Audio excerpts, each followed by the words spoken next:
the ball, can't quite ride it. He does. He pulls it back, and he's got a man wide open. And Moss is off to the races. Can he make it? And he does.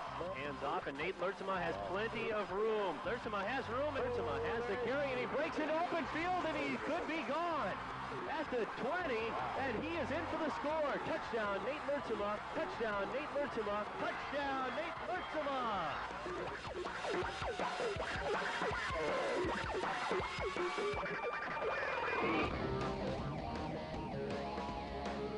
See how the defense reacts quickly. He breaks it. And he got it.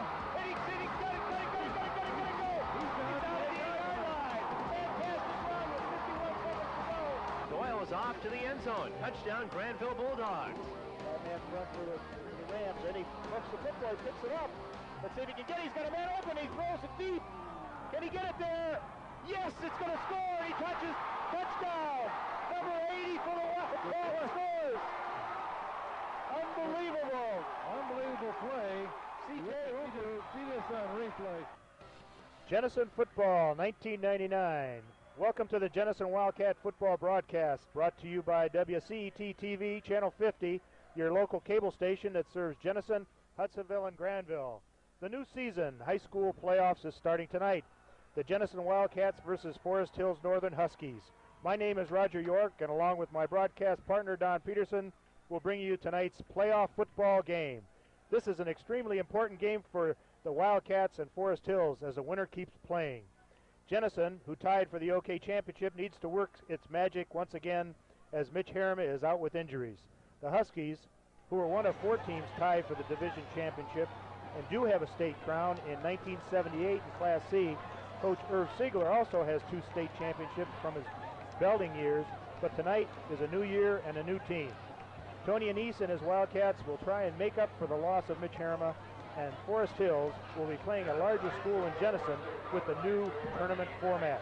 To give you more background on the Wildcats and the Forest Hills Huskies, here's Don Peterson. Don? Roger, good to be here, and excited about this first playoff game that the Jenison Wildcats will be hosting the Forest Hill Northern Huskies. I believe it's the first time in the history of the 2 schools that they have met one another for any type of football contest. We won't have a great deal of time as Brad Winans is about ready to tee the ball up on the 40-yard line, but weather-wise, it is a beautiful night for high school football, probably somewhere around 70 degrees and absolutely 0 wind. Both of these teams are coming into tonight's contest, Roger, off of wins last Friday night. Jenison defeated Granville 37-0, while Forest Hill Northerns defeated Kennewood Hills 56-7. So 2 big blowouts last Friday night. The OK Red, obviously, we have a tie between Jenison and Grand Haven, both finishing at 6-1.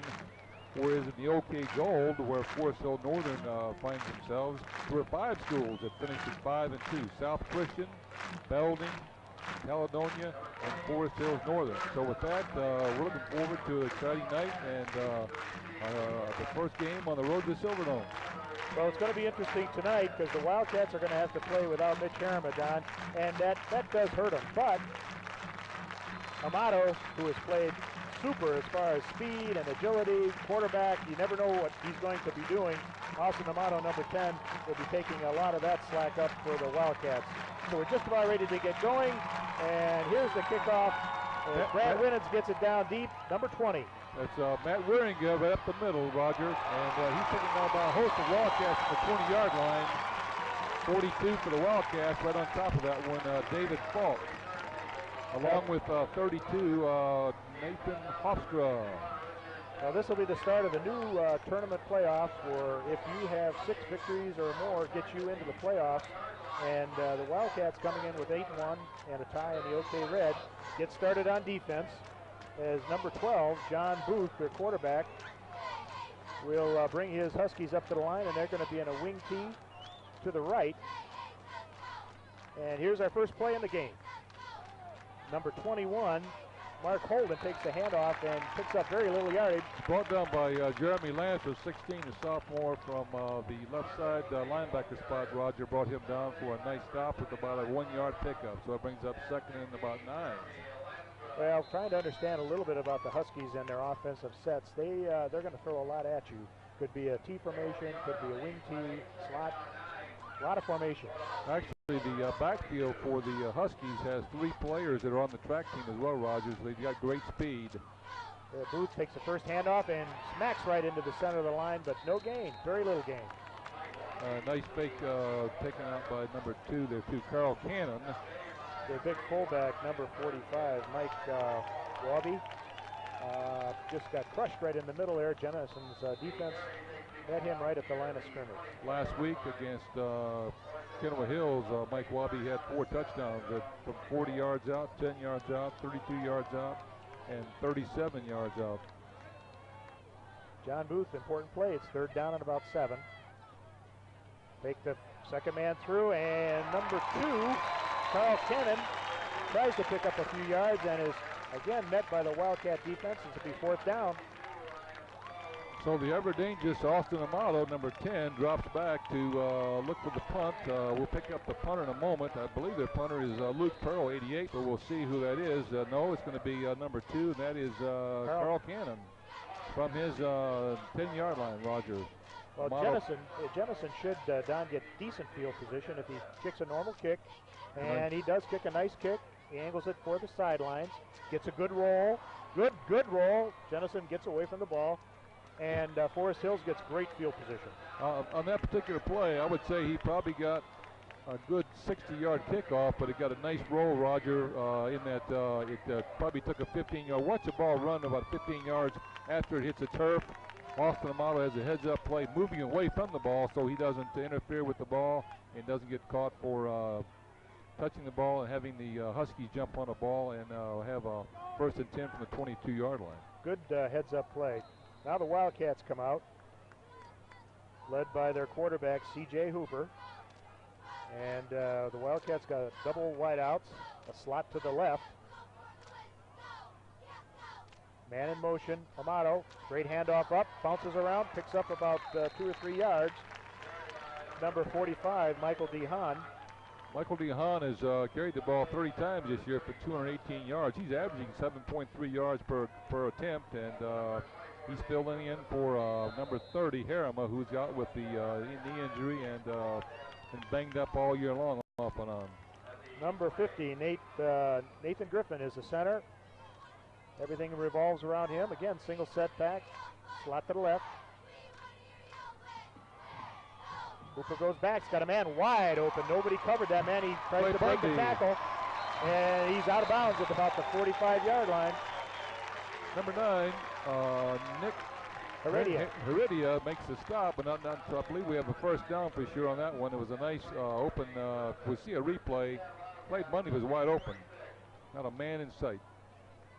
Yeah, there's got to be a little bit of a coverage or... Here's a replay. Watching up Bundy wide open on the 33-yard line. Break a tackle, just carries his man 10 yards downfield out of bounds. Stopping the clock. Well, Jenison's going to stay in the same set. They're going to play it until they stop him. Hooper again goes wide out. Number 10, Amato's got some speed. He's got a blocker out front if he stays behind him. Well, he's got his 1st down and about 8 more yards behind that, and out of bounds on about the 40-yard line. Number 4 for them, Chris Knapp, threw him out of bounds. Nice play.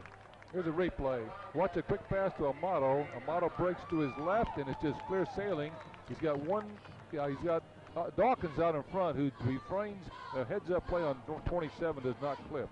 Had 2 good blocks downfield, and so when you can get that ball carried behind a couple blockers, man, things can happen. And then you got to watch about a clip. They turn their back or something. So Jenison right now is moving the football.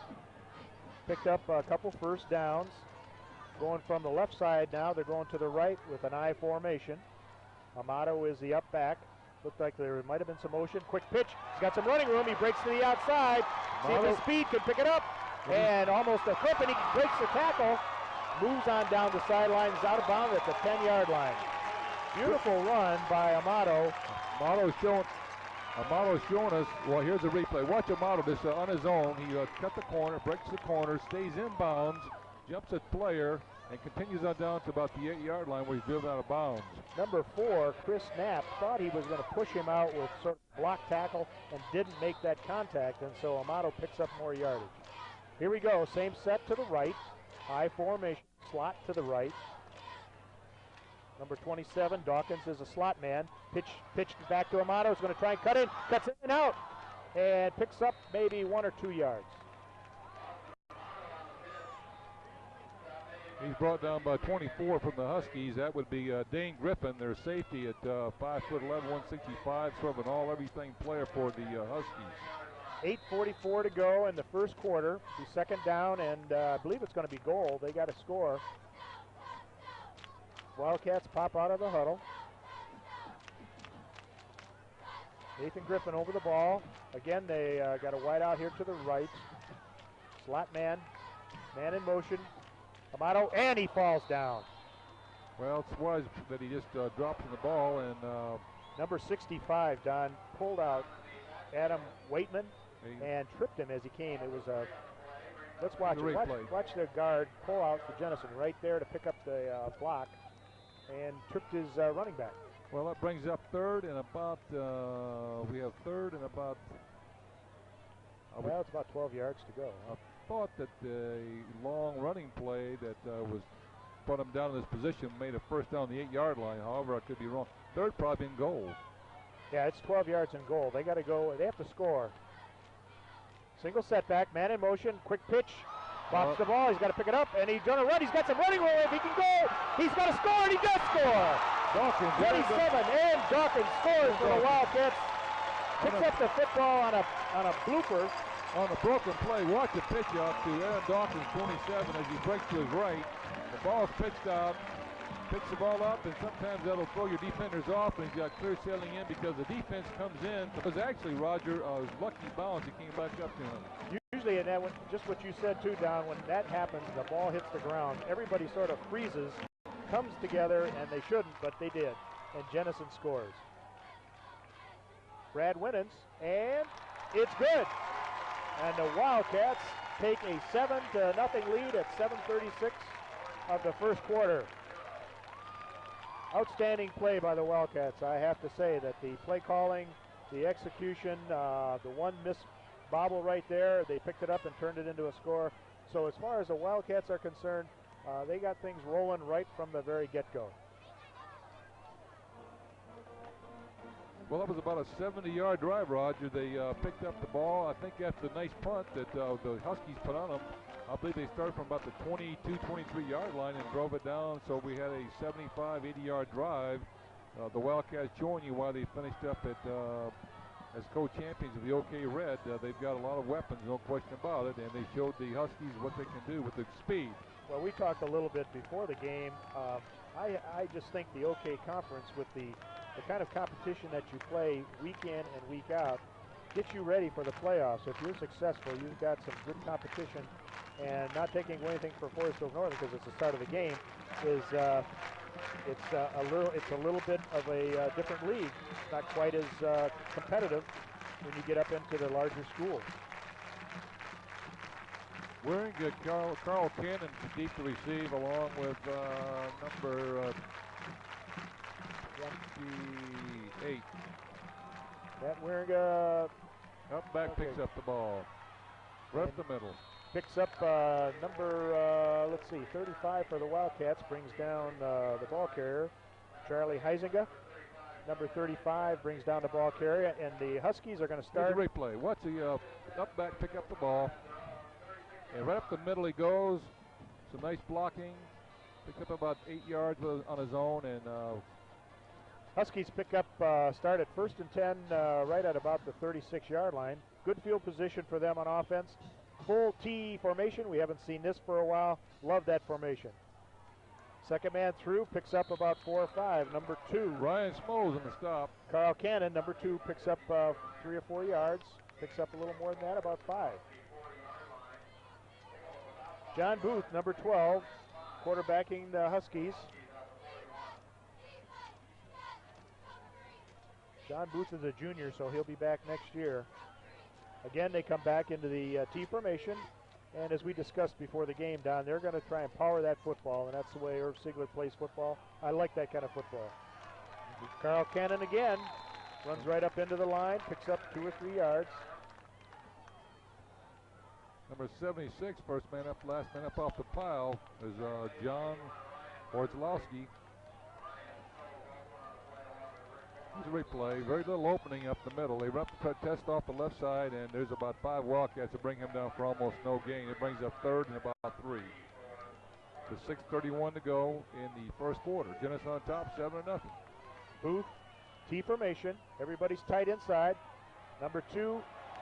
Oh, can't. Oh, there's a flag also, maybe a holding call. But number 21, Mark Holden, couldn't break away. Tackle by Clay Bundy, number 12 for the Wildcats. Here's a replay. Watch a miscue back in the backfield. Little mix-up. And Bundy 12 beats his man, and there's a penalty flag down. Yeah, it's going to be 4th down, and the Wildcats are going to receive the football again. So the Huskers right now need to put a few things together, and they're sort of working out the kinks a little bit. Well, this time, Roger, they bring back 2 people back. They put Clay Bundy back on the left side. On the near side, Austin Amato back to receive the punt from Carl Cannon, kicking from about his 30-yard line. So based on what he did last time, he could put this ball down inside the 10-yard line. Let's see, good snap, no rush, and gets the ball up in the air. It's going to be a fair catch by Amato, and he muffs it, and he is losing the football. I'll tell you it's what, going to be Northern. Could be Northern's ball right now. We have a Northern player on top of the ball. It is Northern football. Picked up by number 86 for the Huskies. Let's watch the replay. Here it is. Now watch Amato when he muffs this football.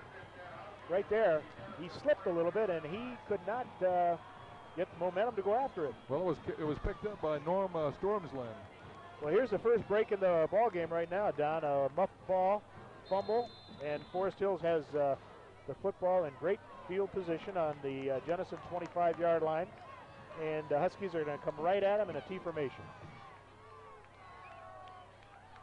Booth hands it off to number 21, Mark Holden, as he hits into the middle of the line, picks up 7 or 8. He brought down by Amato, but not until after he picked up 8 yards. I think the defense was had him stopped, and sometimes the dog will drop down after you stop them like that, and in a big play like that, they go run back out in the field again. 5:30 to go in the first quarter. Booth runs over towards the coach, gets the call, and comes back into the huddle. Nice blocking by Carpenter and Collette on that last play. Both of them about 5'11", 190. Booth hands it off to number 45, Walby, as he hits up in there tight. And I don't believe he picked up a first down, or was he pretty close? Going to be a little shy. Well, it's down in 4-down territory for sure. 3rd and short with 5 minutes to go in the first quarter. The clock rolling down a little bit here. Big break for the Huskies. Nice field position. Big number 73, Dean Zarafonis. He's the center. Everything revolves around him. Number 21, Holden's going to try and get outside, but does not as Jenison shuts him down. And that was Carl Ross, number 79 on the tackle and the stop. And let's see if the Huskies got a field goal kicker. And it looks like he is getting lined up for a field goal.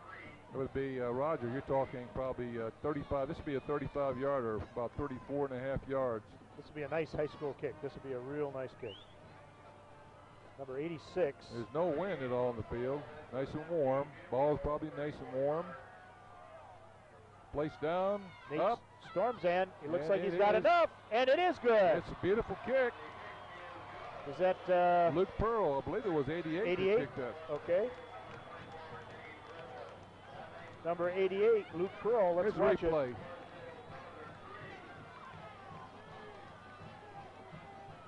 Good form. Gets the Down, snap down. up. And he had plenty to spare on top of that, too. He probably could have kicked it for 10 more yards out. Well, right now, Jenison 7, Forest Hills Northern 3, as Jenison turns the football over, and that's what accounts for that 3 points, basically. So it gets down to making mistakes, lets the other team right back in the old in the window, and they certainly took advantage of that. Now the fumble down here on the 25-yard line was the big key there. The Jenison Wildcat defense had all year long has been stout. Really carried the offense when there's been injuries. They've had 2 or 3 games, Roger, when they didn't have a full complement of players. They've been nicked up, and the defense has really played well all year long. And well, one of the big games that we saw and we did on WCET was the Grand Haven game, which we sort of counted out Jenison. And boy, Grand Haven let Jenison back in, and by gosh, if they didn't win the game, with a last-minute kick. That really revived Jenison in the league and in their playing, I think. That was a real turning point. They had, what, 3 fellas out that night, the Grand Haven game? They had their whole backfield, I think. Actually, they won that game with 1 minute and 20 seconds to go. Wynant's hitting a 32-yard field goal. He's 4 for 4, Roger, on field goals and 25 for 30 on PATs, I believe. Amato is deep for Jenison, and it looks like the ball is going to either sail in the end zone, and it does. Nice kickoff. Either he's got a strong leg, or there's a little wind that I don't see down there, because every time that Forest Hills Northern has kicked that ball from the south to north, it has gone a long distance. On the kickoff, both punts, and the field goal. Luke Pearl did a very fine job. That's a big weapon for your defense right there. Stops the run back, puts you on the 20-yard line, and your defense can come out and start fresh.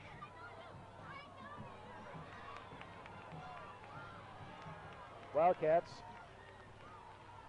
Hooper, first man through, hands it off, picks up a couple yards. Jenison spreads out their offensive backfield. Ball carrier is Michael Ayers that time for the Wildcats. He's a junior at 5'10", 185. He's not played much this year.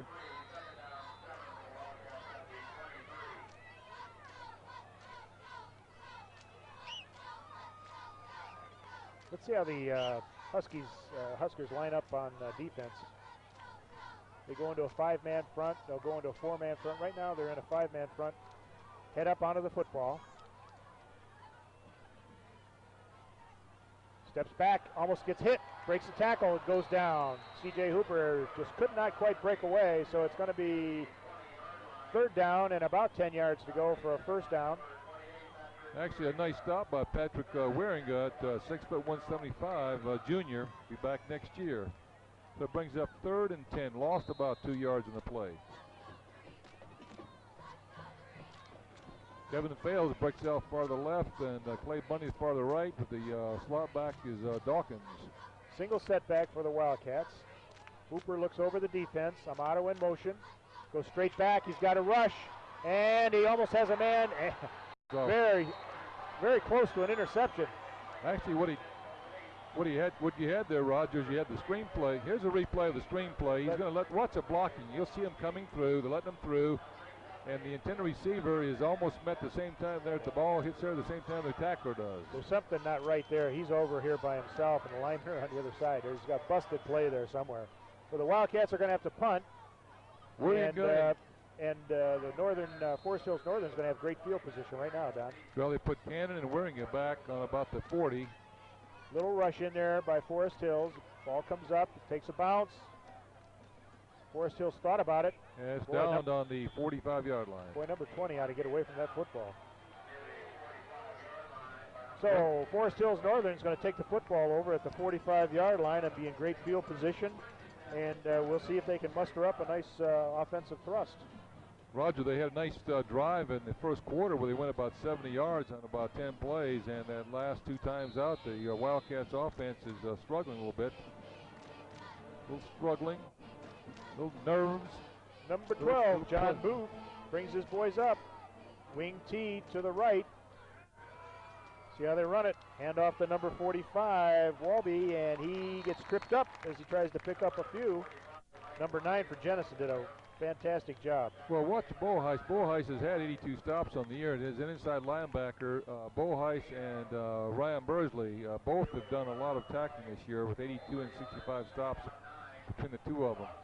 2nd down and 10 yards to go. Excuse me, about 10 yards, right. 2nd and 10. 2:02 to go in the first quarter. Linemen on offense are pointing out their defensive man. Little slot to the right, or excuse me, to the left. Fake, number 12, Booth goes back to pass. He's got a man open. It's intercepted, and he drops the football, and Forest Hills Northern picks it up. Actually, John... so they're going to pick up 5 yards, Don. Watch John Oshieski. Watch. He throws it right into Jenison's tackle. Yeah, he drops the ball. He gets hit, and I don't know if that's a live ball or it'll be incomplete. Let's see. Perhaps the ball hit the turf, but the referee is calling it first down. Yeah, it's a complete pass. So it'll be a 1st down because they recovered the fumble. That was weird. That's probably the weirdest play I've seen all year long. The tackle had the ball and just isn't used to carrying the ball. He said, what have I got in my hands here? He's saying, man, I had all those opportunities and I blew it. So here we go. Forest Hills up to the football. Again, they've got a wing to the left, wing to the left. First man through, number 45. He gets greeted by the Jenison interior line. Yeah. Two guys still getting up off the ground. Number 37 for Jenison. Bo Heiss is one of them. John Dykema, number 37, was the last guy up off the ground.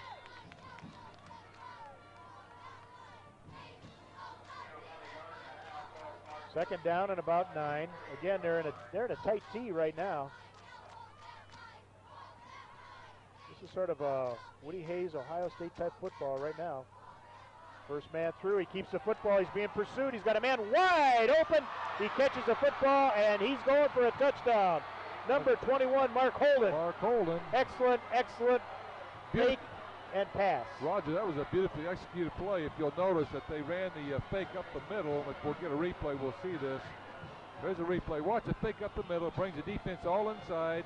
He drops back, he's pushed a little bit, and his man's wide open Holden at about the 25, and his spear setting all the way in. And he beats Dawkins in the end zone for 6 points. Excellent play by John Booth, making that first fake. And then he keeps that football. So right now, the Wildcats are down. We'll see what happens here on the extra point. And nice kick, and it's good. So Forest Hills Northern goes up by 7. Or excuse me, they're up by 3. It's 10-7 right now. Just at the end of the first quarter. So back-to-back plays by the Forest Hills Northern football team picks up some scores. So now right now Jenison's back on their heels a little bit, Don.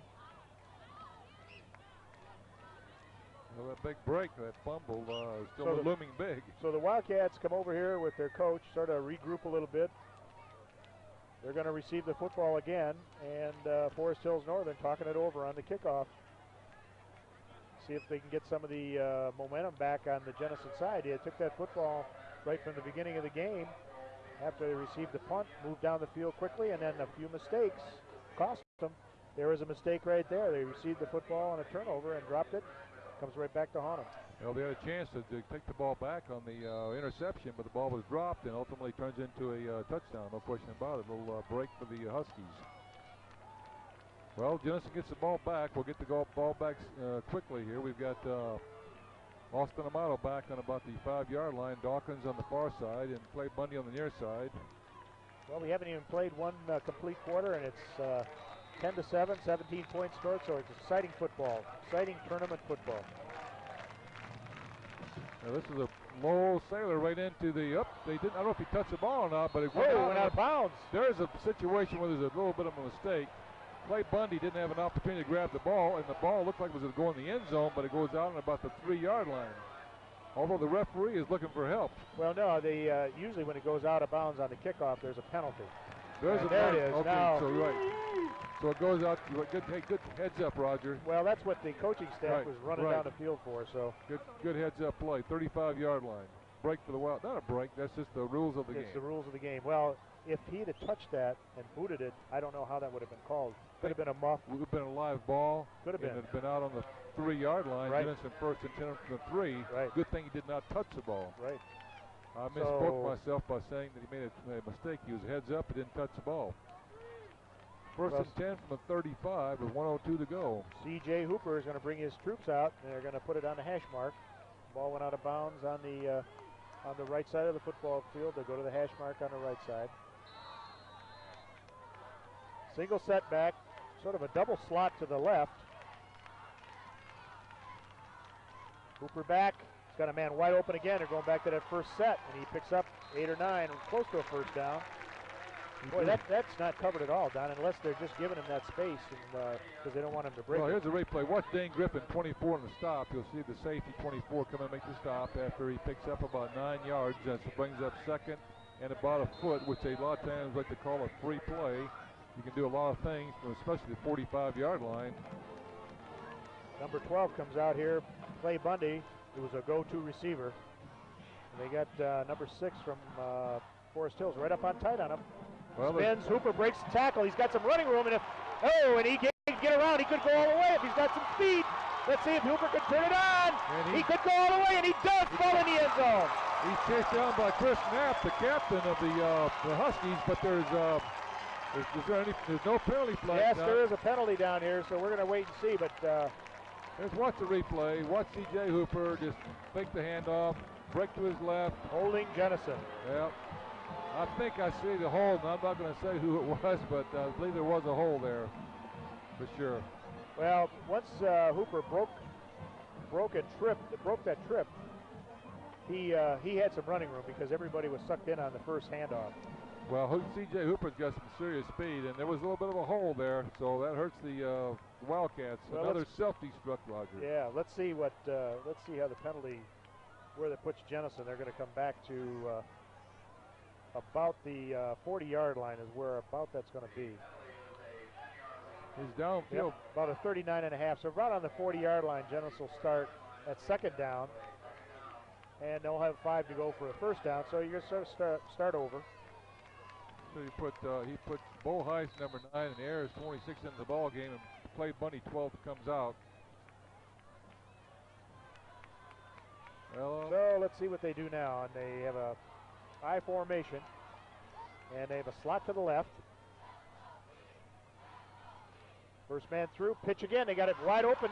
If he's got some speed to turn the corner, let's see if Amato can do it. And the 50 picks up the first down, Roger, plus 5 more, and also stops the clock with 9 seconds to go in the first quarter. Well, that's where speed comes in. You can turn that corner a little bit. Let's see. Here's a replay. Watch the pitch. Nice pitch. Open area. Outruns the defensive back. Has a little angle on him. Puts him out of bounds at the 49. Well, they move the change down. Number 37 for the Huskies, Jeff Zero, looking for the signal and finally got it in a little late. Forest Hills is in a 6-man front. They got their man on the right headed up on the center. Amato's got the football again. He's got to stay behind his blocker. He breaks tackle, one tackle, and gets out of bounds at about the 39, 40-yard line. Funny brought down in there by Dave Bergraff. Here's a replay on this. See, Amato was so quick, he almost moved in front of his blocker. Actually, what he did, Roger, he could have gone out of bounds, but he stepped back in and he just kept on going downfield and picked up another 3 or 4 yards and was run out of bounds by David Bergraff, 30. So the Wildcats don't seem to be in any hurry. You got 1 second to go when he ran out of bounds, so we'll be ready to go into the second quarter. But we've got spread formation, single setback, man in motion Amato, and he gets the football and he pitches it. Well, there's a flag up in the air already on this one with Dawkins carrying the ball down the 40-yard line. No first down, and there's a penalty against, I think, the Wildcats for. Yeah, we'll check and see what the referees have got here on the penalty. Against the Wildcats. No, it may be, let's see. They're talking to Jenison. Well, it's against, he's pointed against Jenison, talking to the Huskies. Okay. I think the Wildcats were looking for an explanation of why that was a penalty, because the man in motion was going back, but then when they flipped it down, I think they flipped it forward. They still, it could be a forward pass, but is that what the signal is, a forward pass, illegal forward pass? Yeah, I think they're picking up their flag. Yeah, oh, no, nope. No, it's a penalty. It's a 5-yard penalty. That's the end of the first quarter. Well, it's the end of the first quarter. They're going to run a play with the. I don't know. There's no time on the clock, and they're running a play now. Unless they go back and put 1 second back on. This is sort of strange. First man through, and 45 for the Wildcats. Jahan gets some running room, and he looks like a freight train coming through there. He's run out in about the 20-yard line. The Wildcats just keep coming back after adversity, Roger. Every time they've been put back, they just keep coming back and coming back. You can't hold them down. Well, there's no rush, Don. Now we're going into the second quarter right now, but there's no rush. They just got to go right back to their game plan, and that is to throw some different sets at Forest Hills Northern and try and spring one of their guys. Amato's got great speed. Clay Bundy has great speed, and see if they can break one. Just a little quick recap if we have time to do it. In the first quarter, we had 3 scores. Jenison jumped out on top of the first period with 7:36 to go in the first period. Aaron Dawkins went 12 yards off the right side, scoring after a nice drive of about 12 plays from about the 30-yard line down. So they had a nice little drive to start the game out, and the kick by Winans was good, making 7-0 Jenison on top. And then the subsequent to that, the Wildcats stopped the Forest Hill Northern offense, and then they punted back to the Jenison, which was misplayed. They picked the ball up from about the 20, and about 3 plays later, they kicked the field goal from 30 yards out, making the score 7-3. And then a little bit later in the first quarter, Holden, number 21, on a 40-yard pass, wide open at about the 20-yard line, just sails in with 1:02 to go in the first quarter to make that score. Now it's 10-7, Huskies on top. 1st and 10 for the Wildcats as they break out of their huddle. Going to have a single setback. A lot of motion tonight, Don. A lot of people in motion before the snap.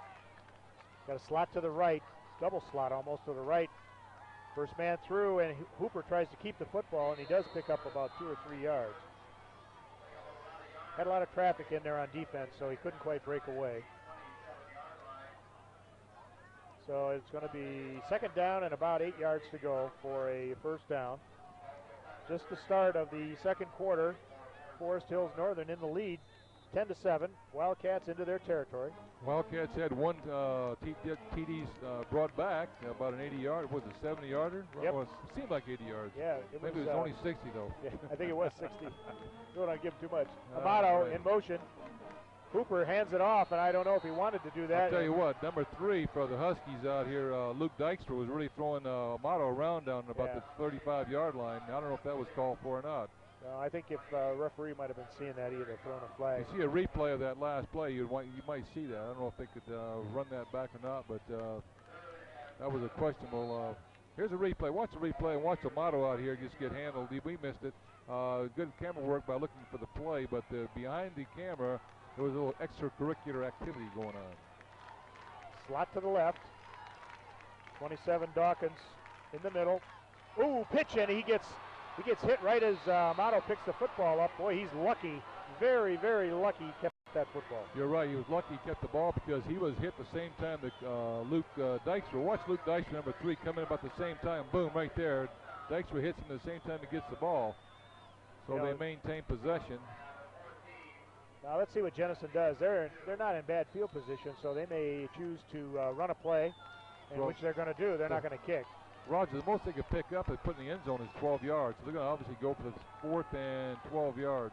Got a man in motion. Single setback. Reverse. And you're going to throw it over, and he's open. Hooper's wide open, and he could get into the end zone, and he does get into the end zone. I'll tell you what, I've seen it all now. Let's see.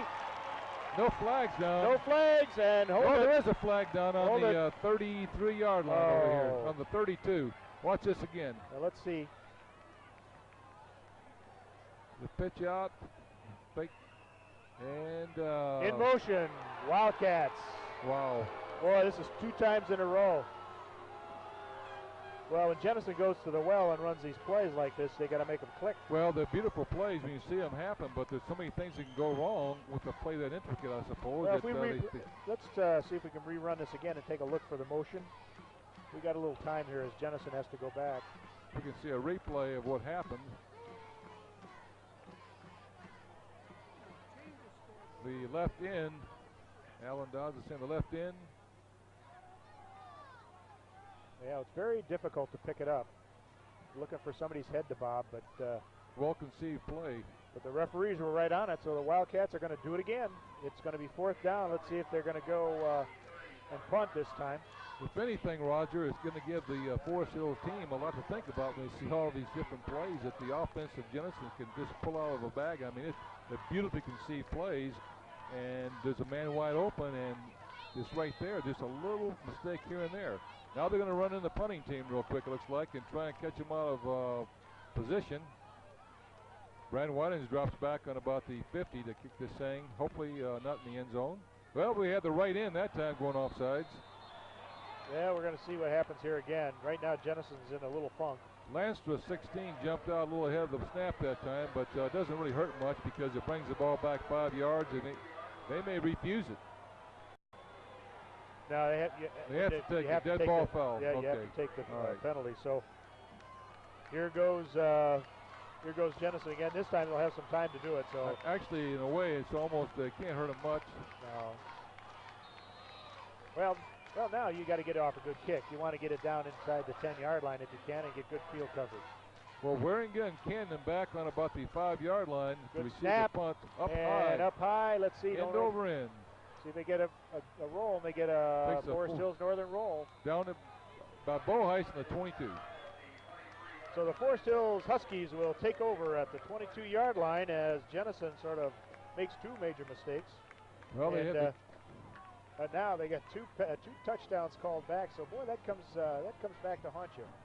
Well, you can only have so many things go wrong, and Jenison's had a lot of them happen so far. They've had the 160-yarder call back, then about a 35-yard pass play call back. 2 scores. The score now is 7-10. Jenison behind by 3 with 9:46 on the clock. Second quarter. John Booth, number 12, handoff straight ahead. Wildcats sniff it out and bring it to a stop with about a yard gain. Number 45, Mike Wolby, hitting up in there tough.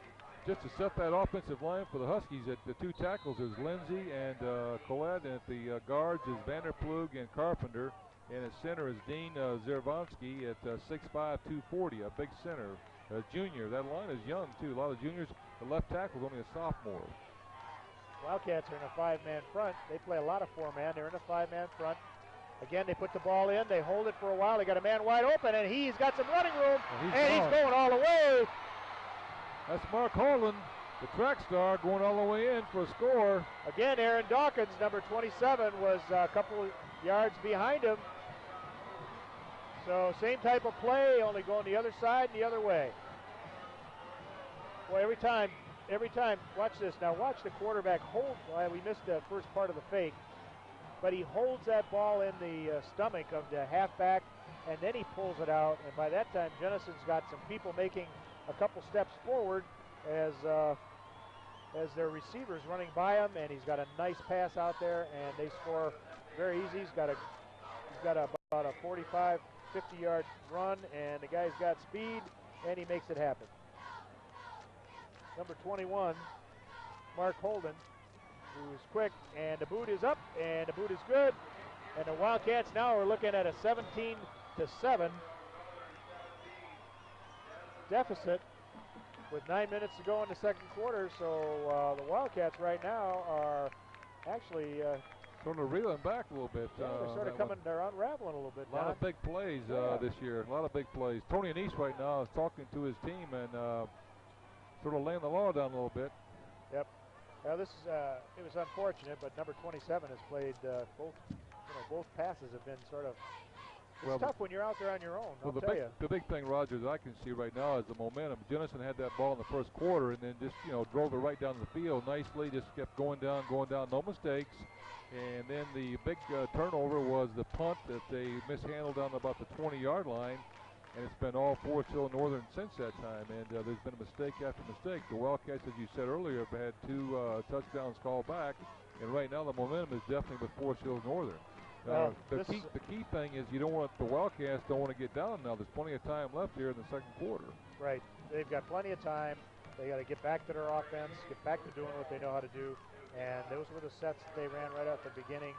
And we'll see what happens. Luke Pearl, who's an excellent kicker, is going to kick this off in about 1 second. And Amato's down deep. And he should be back deep. And it looks like Amato's running under it. Got the football at the 10-yard line. He's at the 20. At the 30, at the 34, 35-yard line. And the Wildcats first and 10. Pat Wieringer brought him down there, I believe it was, along with number 6. That would be Matt Vidrow.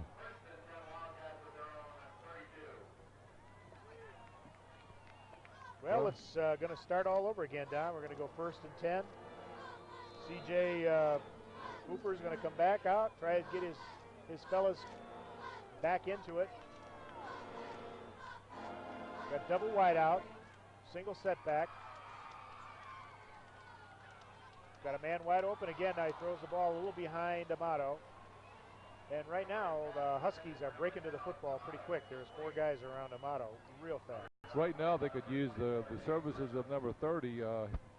Harriman to run that ball up the middle. Mitch Harriman, the all-purpose fullback that's been playing for the Wildcats now for 2.5 years. He had 1,000. Yeah, I think he had 1,000 as a sophomore, 1,000 as a junior, and he got hurt this year. They could use him up the middle right now to sort of soften up that line a little bit. Yeah, right now, Northern's going into a 4-man front. First man through, and then C.J. Hooper breaks a tackle, and he's got to run down, and he's going to be out of bounds, but he picks up some nice yardage as he goes out of bounds. For a snap for number 4, sort of, he was playing headsy. Captain Moss with number 4. Here's the replay. Watch C.J. Hooper just sort of head faking back and forth, and Knapp finally just sort of runs him out of bounds. Fakes back inside, outside, and there he goes outside for first down, though. For Jenison, that first man through down is very important. If they carry out their fake well, it opens up to have Hooper break down the line. But it looks, right now, it looks like Jenison needs almost like they're going after the big play, instead of trying to do their 3 yards, 5 yards, 6 yards, Just pound the ball down the field. They're trying to get that big play, and they don't need to do that. They'll come down the field, just run that football, or pass that football. Take what they get them. Well, fake, moves inside. Hooper's got a man open, and he overthrows him, but he did have a man open, number 27. Dawkins was wide. Well, he wasn't open. He was covered well by Griffin, 4 for the Huskies, but the ball was thrown probably 50 yards to the right. It was from the left side to the right side of the field, cross field. That was showed me like a frozen rope. Watch the ball. Drops back, gets good protection, and just a frozen rope down to Dawkins, so it's overthrown.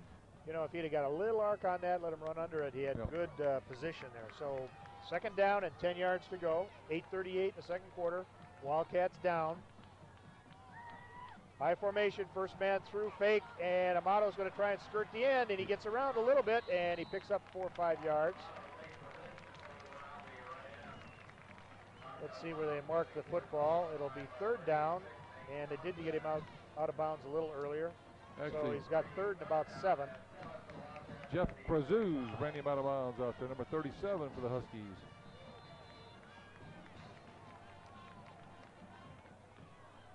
A couple new wideouts come into the game, 84 and 82.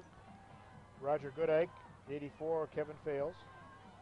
Key play right now with third and long from the 45-yard line with 8 minutes to go in the second quarter. This will be a key play for the Wildcats to maintain. Double slot on the right. We got a man open, and he misthrows it. I think he hit somebody on the back, or somebody hit his arm. Kevin Fales, the intended receiver. See, now I think, Don, they had that set up real nice because they had one-on-one. Right. He came down. He's going to be open on the break. Right. And Hooper just needed a little protection, couldn't get it. So that looked real clean, but they can come back to that. They could build on a few things. Here's the punt, kick. Gets the punt up, gets a nice kick, drives the receiver back, number 2. Cannon on the 10-yard line being chased by Lanstra, brought down by Lanstra on about the 10-yard line. So the Huskies will start from poor field position this time. So the defense from the Wildcats this time, Roger, can go out and play a little tough defense with good field position for a change. Let's see how they change up their defense and see if they go to a 3-man deep or they go to a zone. Because they're putting number 27. Now, he's been burned twice on some pass plays. Let's see if they give him a little help back there, Don. Well, Holden, all these people from the backfield, from the Huskies and the track team, they all have serious speed. Number 21, Holden, just showed it to us earlier on the long run. T formation for Booth. First man through, hits up inside, number 45, Walby, and he picks up a few yards. Nice hard running by Walby. Brought down by Carl Ross, 79 on the tackle. Carl Ross is a big kid at 6'6", 265, plays offense and playing defense also. I think Dustin Manning's out a little bit with the ding right now. Number 33's out. He's in there.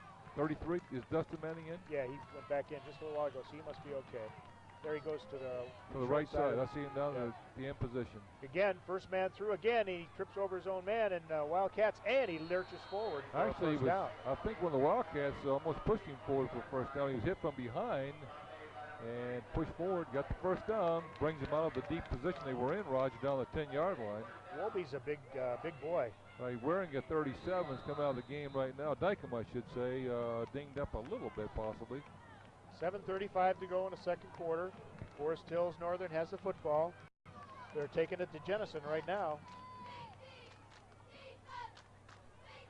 5-man front for Jenison on defense. Number 2, Carl Cannon hits up into the Wildcat left side of the line. Well, that time Bohais and Roz, along with 76, the big left tackle, John Oshiski. 2nd and 7 for the Wildcats. Right now, too, I'll tell you, Forest Hills Northern's getting a rhythm. No, they are. They're in the huddle, they're back out of the huddle, they're up on the line of scrimmage. Self-confidence. Getting that T formation, I like to see that. There's a straight up, hand up, straight up the middle, and the Wildcats can't tackle. They're not going to bring this man down. Hey, Bohais had a chance at him at the 30. They're running in right now and to the game. Don Cross, 60. Ryan Bursley, number 81, brought him down there at the very end. Smoes, 52, comes out of the ball game. Tony Anise has something to say out here. He's trying to say something to his defense. Look at a measure for first down. It's close, Roger. I'd say it's real close to the. I believe he has his first down. Yeah, it looks, yep, first down. Forest Hills Northern moving that football, 2 first downs, back to back. Started from a 10-yard line out on about the 33 with 6:37 to go. The thing I like about Forest Hills Northern right now is they're doing nothing fancy. All they're doing is playing good. They're just straight ahead blocking, and you're getting the yardage 4 or 5 yards at a time, and that eats up the clock and moves the football. Fumble, and they pick it up, and the Wildcats are on top of them right there. But well, we got a little pushing and shoving going on out here on the right side there a little bit. Number 12, Booth, I'll tell you, he's a pretty spunky guy. He's up and around, bopping around. Runs over to the coach, gets the play, runs back into the huddle. This guy's got to be in great shape. We got 2nd and about 11 to go for first down. They probably put the ball in the air. What do you say, Roger? I think they're going to do a little screen pass. Nope. Number 2, Cannon, and nobody wraps him up. There's a penalty flag, and he runs away again. Almost picks up a first down. He's almost a couple yards short, but tough runner. Number 2, Carl Cannon. We have a Wildcat down 2 right now. There's a replay. Watch the replay. We'll see if we can see how this injury occurred. There's Carl Cannon. He breaks to his left. Right there. Broke a tackle. Goes down. Call a holding against the Huskies. Is that number 33 that went down? Well, we're trying to pick up a number right now. He's out there. 33 standing up. Well, I think he got caught from behind, Don. He turned, and then when he reversed his field and came back up. That's number 60 for the Wildcats, Don Cross. He's starting to move around a little bit now. Everybody just ran right into the back of him, and he goes down. That's where he's hurt. Well, I was concerned he wasn't moving at all, Roger, but now he's starting to move around a little bit. If you watch the replay, you'll see how he, it's interesting. The back went, stopped, reversed his field, and then bang. Will it bring I'll up? tell you, anytime you're standing around. There's a replay. Watch the replay again. Here it goes. Now watch him. He'll reverse his field right here, and it'll happen right about here. Well, right here. Bingo. See, you catch somebody not moving, and boy, you can get hurt. Yep. He could be just have the air knocked out of him, the wind knocked out of him. Yeah, I don't know if you've never experienced having the wind. If you've never I mean, it's an experience you never want to have. But when you've had that wind knocked out of you, I don't know if that's what he's got down there or not. But it looks like it to me. It doesn't take long. When it comes back, you're fine.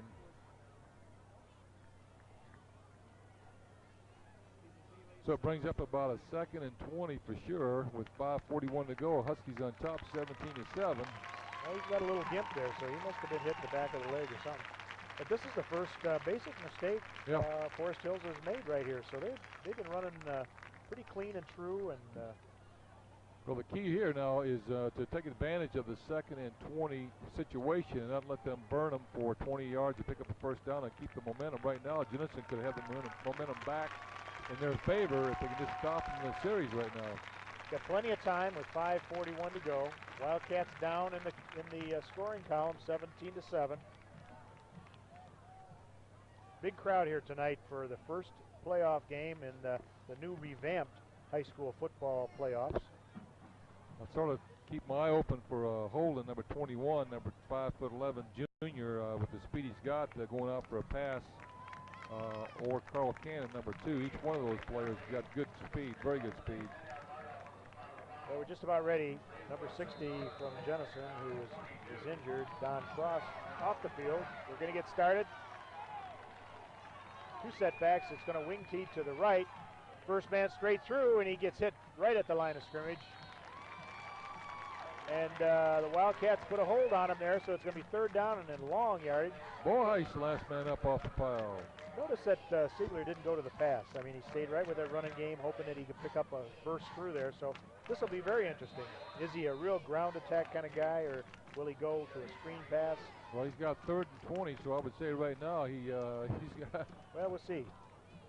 He does a lot of different things, so you never quite know. T formation. Again, he's running the football. Up the middle for no gain, all stopped in by the interior line.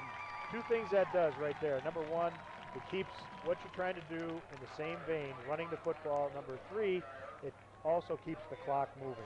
Brought down by Riles and the inside linebacker Ryan Bursley, number 81, on the stop.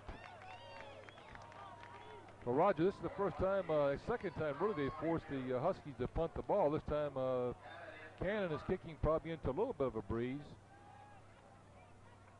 And we'll see no rush by the Wildcats. He gets off a sort of a dead ball boot. Go. Just let it go. And it's out of bounds. Let's see. Wildcats should get the football in Forest Hills territory. And referee marks it at about the 42. So it'll be 1st and 10 for the Wildcats at the 42. Great field position. Well, sort of that time the Huskies sort of self-destructed on 2 or 3 infractions, and the Wildcats took advantage of those and held them when they needed to be held. They started this drive from the 10-yard line, forced a punt. Now the Wildcats take over on the 43-yard line with a chance to score with 4:20 to go in the 2nd period. Be nice to see him punch one in going in the locker room. Here we go. Hooper comes out and see if he can't get some momentum going back into his offense right now. Maybe score, get something started for the first part of the 2nd half. Met right at the line of scrimmage. Brought down number by 45, Michael DeHaan. Matt Williams brings him down. No gain on that play. It'll be 2nd down and 10 yards to go.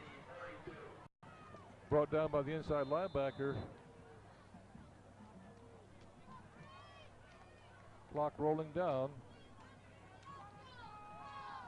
Number 50, Nathan Griffin, out over the football. Single setback. And somebody had to get off the field real quick. Man in motion. First man through, and he breaks through. Number 45, DeHaan. DeHaan, get out of bounds. DeHaan is trying to get in and pick up some more yardage, and he gets out of bounds at about the 25, 26-yard line. Brought down by Chris Knapp, the captain of the one of the captains. Here's a replay. Watch DeHaan 45. Is it DeHaan 45? Yeah. Here comes the replay.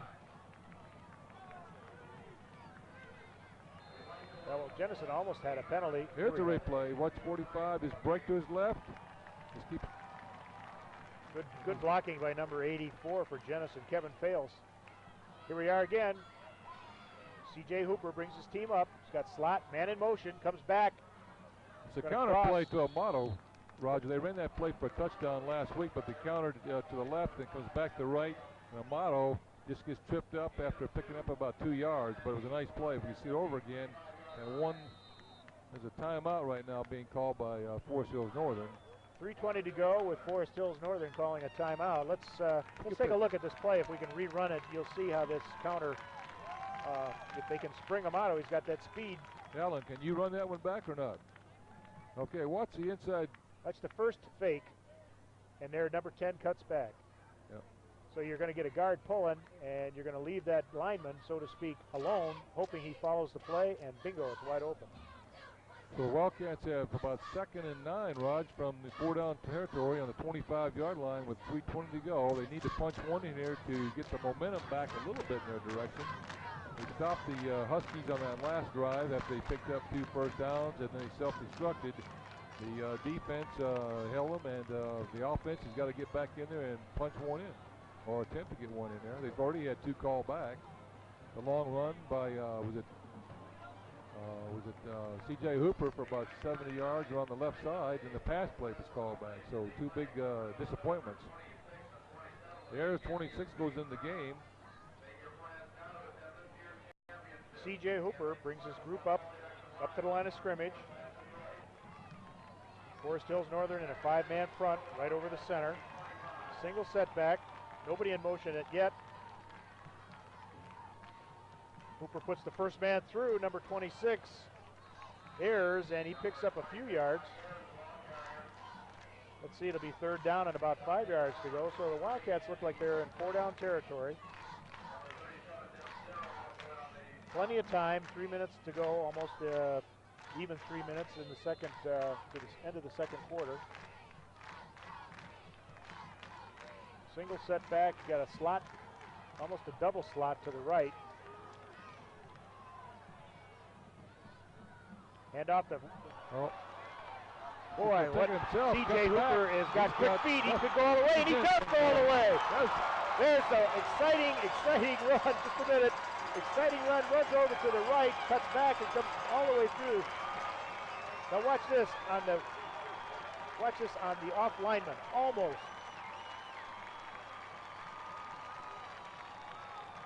Fantastic run, Don. It was all C.J. Hooper's ability on that play, showing the athlete that he is. C.J. Hooper was hemmed in, and as Roger just mentioned, broke back to his left, found a hole, and just kept on going. That's the play they were looking for all along here. Little break. You talk about quick feet. No, he's got quick feet. He and Austin Amato both are just quick on their feet. The kick is up, and the kick is good. Brad Winans gets that extra point for the Wildcats and moves them right back into contention. They're down by 3, 17-14, but maybe it turns their momentum around, Don. That's what we're looking at, to see if they can maybe start the second half with a little bit momentum going in there and drive that football again down the football field. 2 minutes and 39 seconds to go. Now, what will happen is Forest Hills Northern runs the football a lot, so maybe they'll run it and they'll just run out the second quarter. We'll see what happens, and if Jenison can use some of their timeouts, they can try and get this football back, because they're much more of an explosive kind of offense. That's the sort of thing that the Wildcats needed in that instance, Roger, is they took the ball back over after the punt, and they sustained a drive from about the 45-yard line without any mistakes, and sort of ran the ball up the middle a few times, just the middle, and then just did their thing, drove it down, and broke the big play. That play by C.J. Hooper is almost the kind of play you want to take that film and use it to show your team in the first part of football season. One thing about the film that they would look at, though, is that not everybody can do those things. The athletic maneuvers that he made with his feet, and was just remarkable, really, to cut back like he did for a high school kid like that. Real quick on his feet. But you know, you practice some of that cutback in some of the drills, and boy, that was shown very vividly. Here's the Wildcats kicking off. Getting the ball down to Carl Cannon from about the 20-yard line. He's going up the middle, and he's still be going up the middle. He's down to about the 34-yard line. Carl Cannon running hard and getting his team in decent football position at about the 34-yard line. What the Wildcats need right now, Roger, just to show that, get out there and play good, strong defense, get 3 and out right now with 2:31 to go, down by 3 points, 14-17. Here's a replay of the kick. You'll see Cannon pick the ball up at about the 20-yard line, and then cut back inside to his right up the middle. After he gets hit, he probably goes 5 more yards. He's hit, there he goes. He's pushing people down to the 34-yard line. Wildcats in a 5-man front, but Cannon comes through, and somebody better trip him up. And he is tripped up along with, that was Austin Amato, number 10, on the shoestring tackle on about the 42-yard line. Brings up a second, about 1.5. What do you say, Rod? Yep, second down, about 1 yard to go. You'll see Forest Hills is going to stay in their pattern right now, and they're running that football, but they're coming out of their huddle. There's a little equipment issue with, I think 10 has a little equipment problem, so they're going to call officials timeout right now. Yeah, it must be you have to put your jersey in. That could be what it is. Yep. There we go. All right, here we start. Second down, yard to go. About the 44-yard line. T formation. Again, he holds the football, and this time he's got a man wide open, and no good. Actually, we got to see this again. That was an outstanding catch. It was a beautiful throw. It's underthrown. This will be very close. Now the referees are right down on the field, but it did look like he made. No, the ball was hit the ground. If we don't have slow-mo, but I mean the ball, I believe. I don't know how he got it off, Don, too. Yeah, he had people hanging on him. He had no time. 3rd and short. They're probably just jamming up the middle here. Wildcats trying to come in hard. There goes Cannon for the first down. And he may go through all the way if they don't get him. And they bring him down. Dawkins, 27, brings him down at about the 27-yard line. But here's the one on the ground right there. We're getting a great shot from Alan Dodd right there, showing the ball being beautiful. Good replay, guys. Good replay. Right now, Jenison's on its heels. They need to stop them with 1:49, plenty of time. The clock's moving. See, they're coming out of their huddle real fast, Don. They're keeping that momentum going, right. Running the football. They're not throwing it too much. There goes Cannon again up the middle. And he gets greeted. He gets greeted right there at the line of scrimmage, so that sets him back. 1:33 to go. Northern gets right back into their huddle quick. At 12, I'll tell you, he is in great shape. He runs over to the coach, gets the play, and runs right back. Well, when you're 16 years, 17 years old, you can do that, Roger. Yeah, at the end of the football season, you're in great shape. T formation again. Jenison goes into a 4-man front. And they put the ball into the fullback. He's got a man wide open and almost intercepted by number 12, Bundy, but incomplete. That stops the clock with 1:05, brings up 3rd and still here's the replay. Gets a little time after the fake inside, and it's underthrown slightly. And he had 2 guys in the same area. Something wasn't right there. Right. But you know what? I like the way John Booth, number 12, keeps that football in that guy's stomach and then pulls it back. Jenison's really sort of lost a little bit. He's a well-coached team from Forest Hills Northern. 3rd down and about 10 yards to go. First man through, 45. Welby gets a little short, but their kicker. Let's find out what happens. They're definitely out of field goal range, and I would think if they punted it, they kicked the ball. I don't know what they're going to pick up. He may pick up, what, 10 yards at the most? He's going to kick a field goal. I like this. You're talking a 40, this would be a 43-yarder. Well, evidently he's got the foot to do it because he's kicking the ball in the end zone. This will be very interesting. There's a breeze picked up now, 2 out of the south, so he's going to be kicking into a slight breeze. He's going to call a timeout and think it over a little bit. Now this is where the Wildcats have put a little rush on this kick. Could block it, pick it up, and go. We'll see what happens. A lot of things could happen. A lot of things can happen if the ball is blocked. They could take that ball down, and I guess Jenison could put it in the end zone on the other side. But that's a. This young man's got a good leg, though. I mean, you've seen it on the kickoffs. He's put that ball in the end zone. One thing, Roger, that's happened since the game began is that we've had a little wind pick up now, and he is kicking into a slight breeze coming out of the south. Not a big one. It's probably 65 degrees out there, so it's not real cold. So it's not like he's hitting a rock.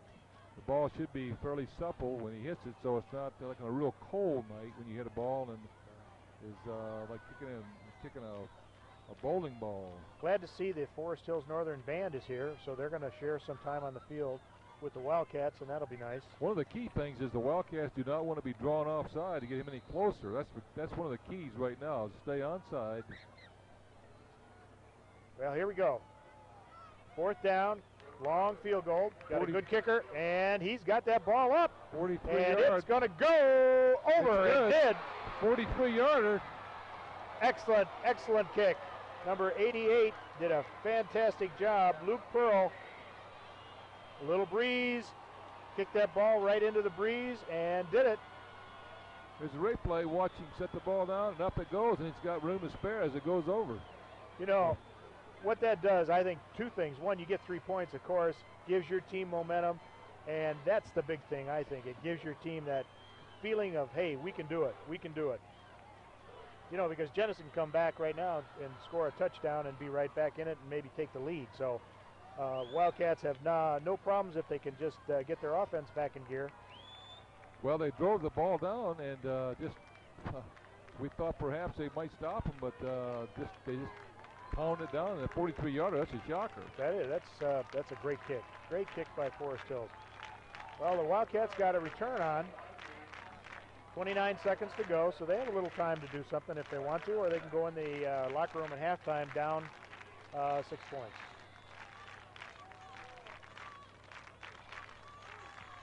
Well, he put his foot in that one. It's back there being picked up by, is that Dawkins? Or is that number 42 for the Wildcats? David Falk. David Falk, he's got a little speed. Let's see. And he gets down to about the 35-yard line, and with time to go, so the Wildcats, they do have time, Don. I'll tell you what, they've got 19 seconds on the clock, and we've seen it all tonight. Who was the ball carrier? Here's David Falk, number 42. On the left side, and he just goes down the sidelines. Good blocking, missed tackle, and he just run down from behind. Yep, had to slow down, but Wildcats have 1st and 10 with 19 seconds to go. Hooper brings his troops out. He's got time for probably 3 pass plays from about the 35-yard line. He's got 2 wideouts. He's got a slot to the right. Fakes the man, first handoff, decent pat, decent. He's got a man wide open. Touchdown! Wildcats score. Reckon. 13 seconds to go. You know, I got to say one thing, Roger. At Shore's game, Barikin was wide open and dropped the pass, and I felt terrible for the young man. Tonight he makes up for it, catches the ball. The toughest catch in the world is when nobody's on you. Nobody's on him, and he's wide open in the end zone, and that is a tough catch, trust me.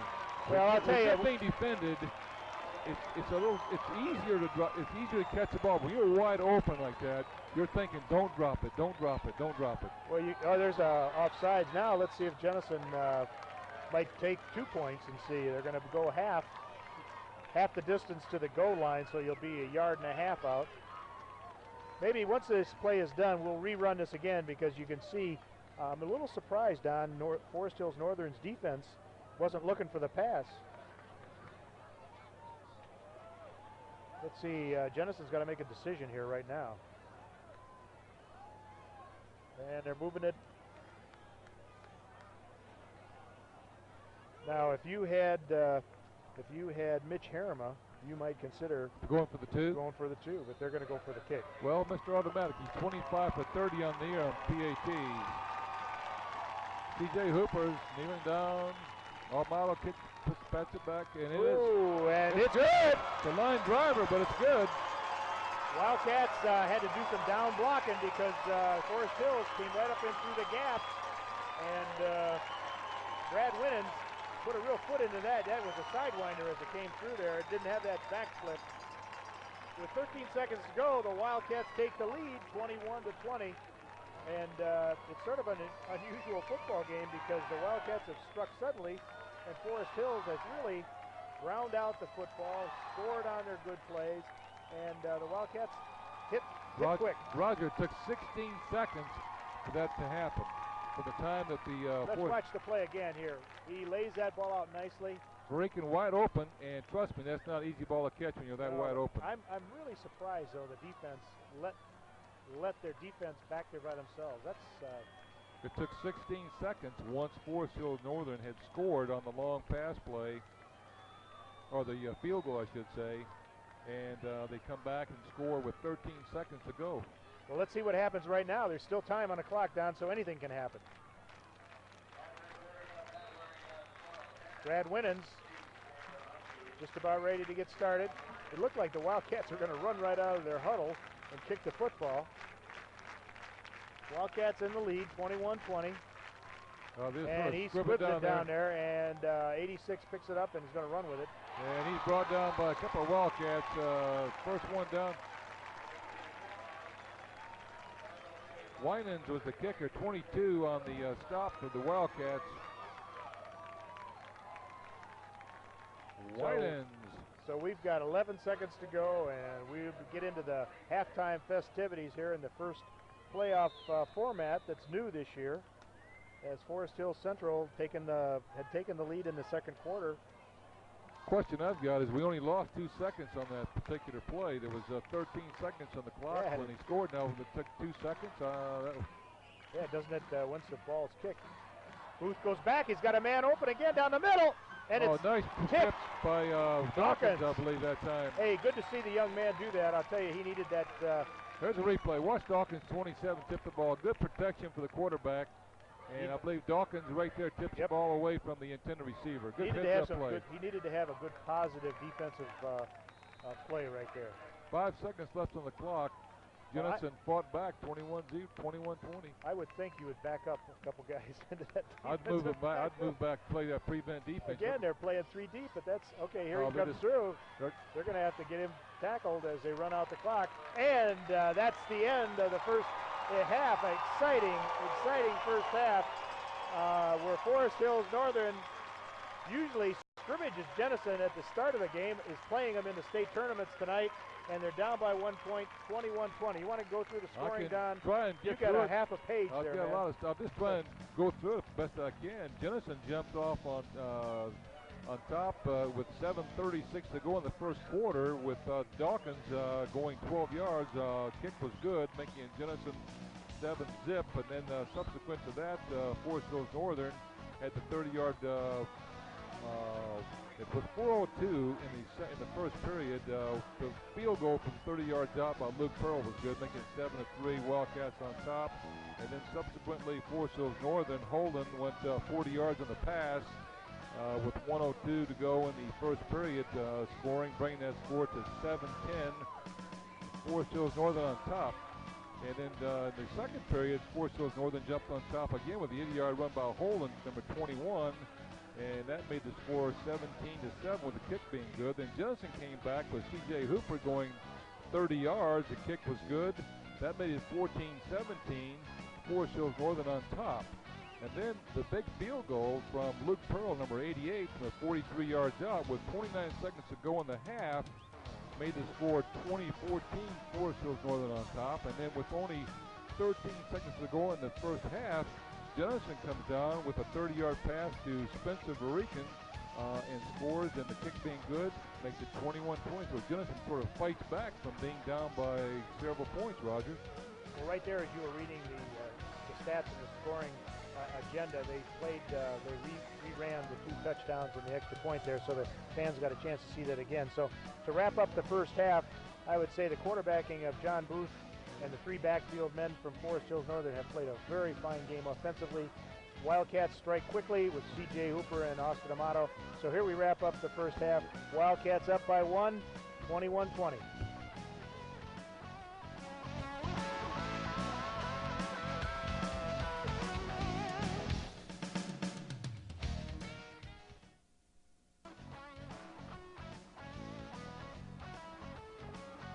Well, welcome back to the first football tournament game with Jenison Wildcats taking the lead in the last couple seconds of the second quarter, 21-20 over Forest Hills Northern. Don, it's been quite an exciting game.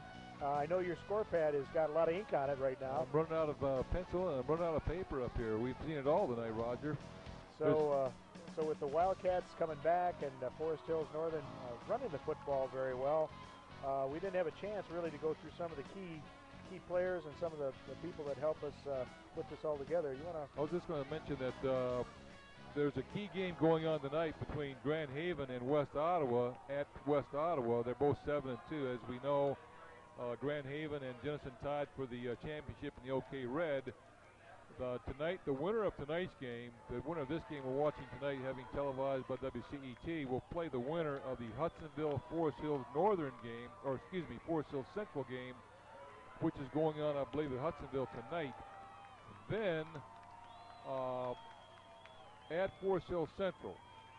So the winner of this game will play the winner of the Hudsonville Forest Hills Central game. And if Jenison were to come out on top tonight, if that were to happen, and I don't know if that would be the case, we're sort of hoping it will be the case, WCET will televise, I believe, next week's game here at Jenison with Hudsonville or Forest Hills Central. Other key games in the OK Gold, we've got South Christian 7-2 and Middleville tying up in a game. Fremont, which was we all know his assistant coach up there is Dave Woodcock. They're at 6-3 on the season, playing Belding. They're 6-3, having tied for the championship in the OK Gold with 3 or 4 other teams. And then we have Caledonia 6-3. Playing East Grand Rapids, they're 7-2. So now the other key thing you have is you have Rockford playing Midland, which is 8-1. Rockford 6-3. So those 2 teams are tying up tonight as well. So a lot of things going on to lead up to the state championship playoffs. And Roger, just real quickly, after tonight's game next week, you have the district finals. And on the 5th, The following week, you have the regional finals on the 12th. On the 20th of November, we have the state semifinals, and the championship game will be played at the Pontiac Silverdome on the 26th and 27th of November. So you've got 4 more games after tonight. So ultimately, these teams could play 14 games to determine who's going to be the state champion. It's almost another half of a year of football, so a lot of football yet to go for a couple teams as they keep advancing. But I think the format has helped a lot of teams get into the playoff tournament, where last year and the years prior, there was always that discussion of points, and I didn't get enough points, or this team didn't make it because he didn't play a certain team or a caliber of team. So it does sort of it does away with that discussion, and it gets down to playing football and winning games. So here we're just about ready to go and get started. Luke Pearl, 88, teeing the ball up on the 40-yard line, kicking into a little bit of a breeze with Amato back on the 5-yard line. So I thought maybe the Wildcats went in the locker room with a little momentum. Yep, a little on the upside, and let's see what happens at the start of the second half.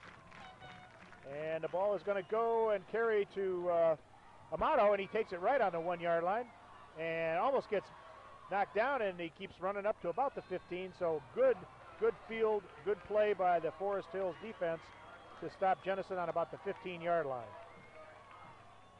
And he's brought down by number 40, Casey Kellogg from Northern. So the Wildcats will start 1st and 10 at approximately about the 17-yard line. So just getting started in the second half. Wildcats ahead 21-20. Been exciting first half. Big plays. See if the Wildcats can get back to that type of offense and keep the mistakes to a minimum. Here we got a late player coming on the football field. Bo Heiss comes in a little bit late. He's going to jump over and play it, goes over to the right slot position. They put out Bales far right side. Got single setback. Split on the halfbacks. First man through. C.J. Hooper's brought down by the interior of the Northern line. First man through was the fake on the handoff, and Hooper didn't pick up much on that. So it's going to be second down and just about 10. Brought down by Patrick Waringa from his inside linebacker position. Speaking to some of the coaches before the start of the game, Matt Waringa, identical brother to Pat, was injured, and so we didn't know if he was going to play. So Pat Waringa is standing in for him right now.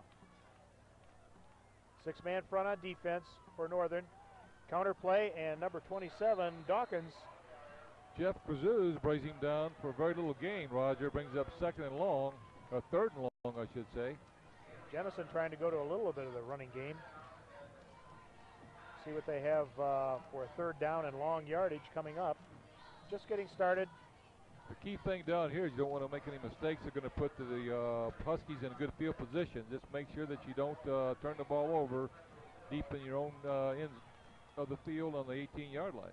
Wildcats spread them all out to the left. Man in motion is Amato. Hooper goes straight back to pass. He gets a rush, and he's looking downfield, and nobody but a big lineman, number 79. In that case, Roger, you had a lineman illegally downfield, I believe. I don't believe that Kyle Ross is a eligible pass. You know, we didn't have any flag on that, and he was down. He was about 8 yards downfield. He sure was. But the one thing was he at least wasn't looking for the pass, Roger. Right. He knew he couldn't catch his ball. He says, I know this is not to me. Carl Rass is a big boy at 6'6", and a beautiful punt, and gets the roll, and the Wildcats are going to cover it down about the 20-yard line. Down by Waringa, 37. Dykem, I should say. So the Wildcats get good field position right there at the start on the 20. It'll be 1st and 10, Forest Hills Northern's football. Let's watch it. Play. Good kick. Nice. There's got to be some wind down there. It sticks a nice Jenison roll.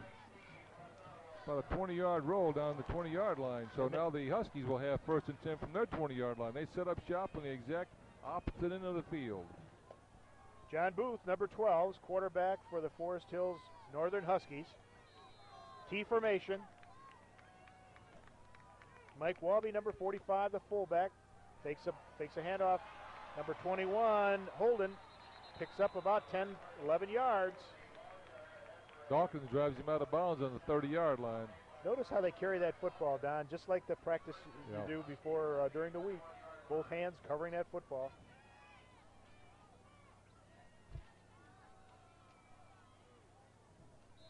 Again, number 12, John Booth, he goes over and gets the play from the coach, runs back to the huddle. Active quarterback. Wildcats in a 5-man front on defense, 4 linebackers. Second man through, number 45, Walby, picks up a few yards.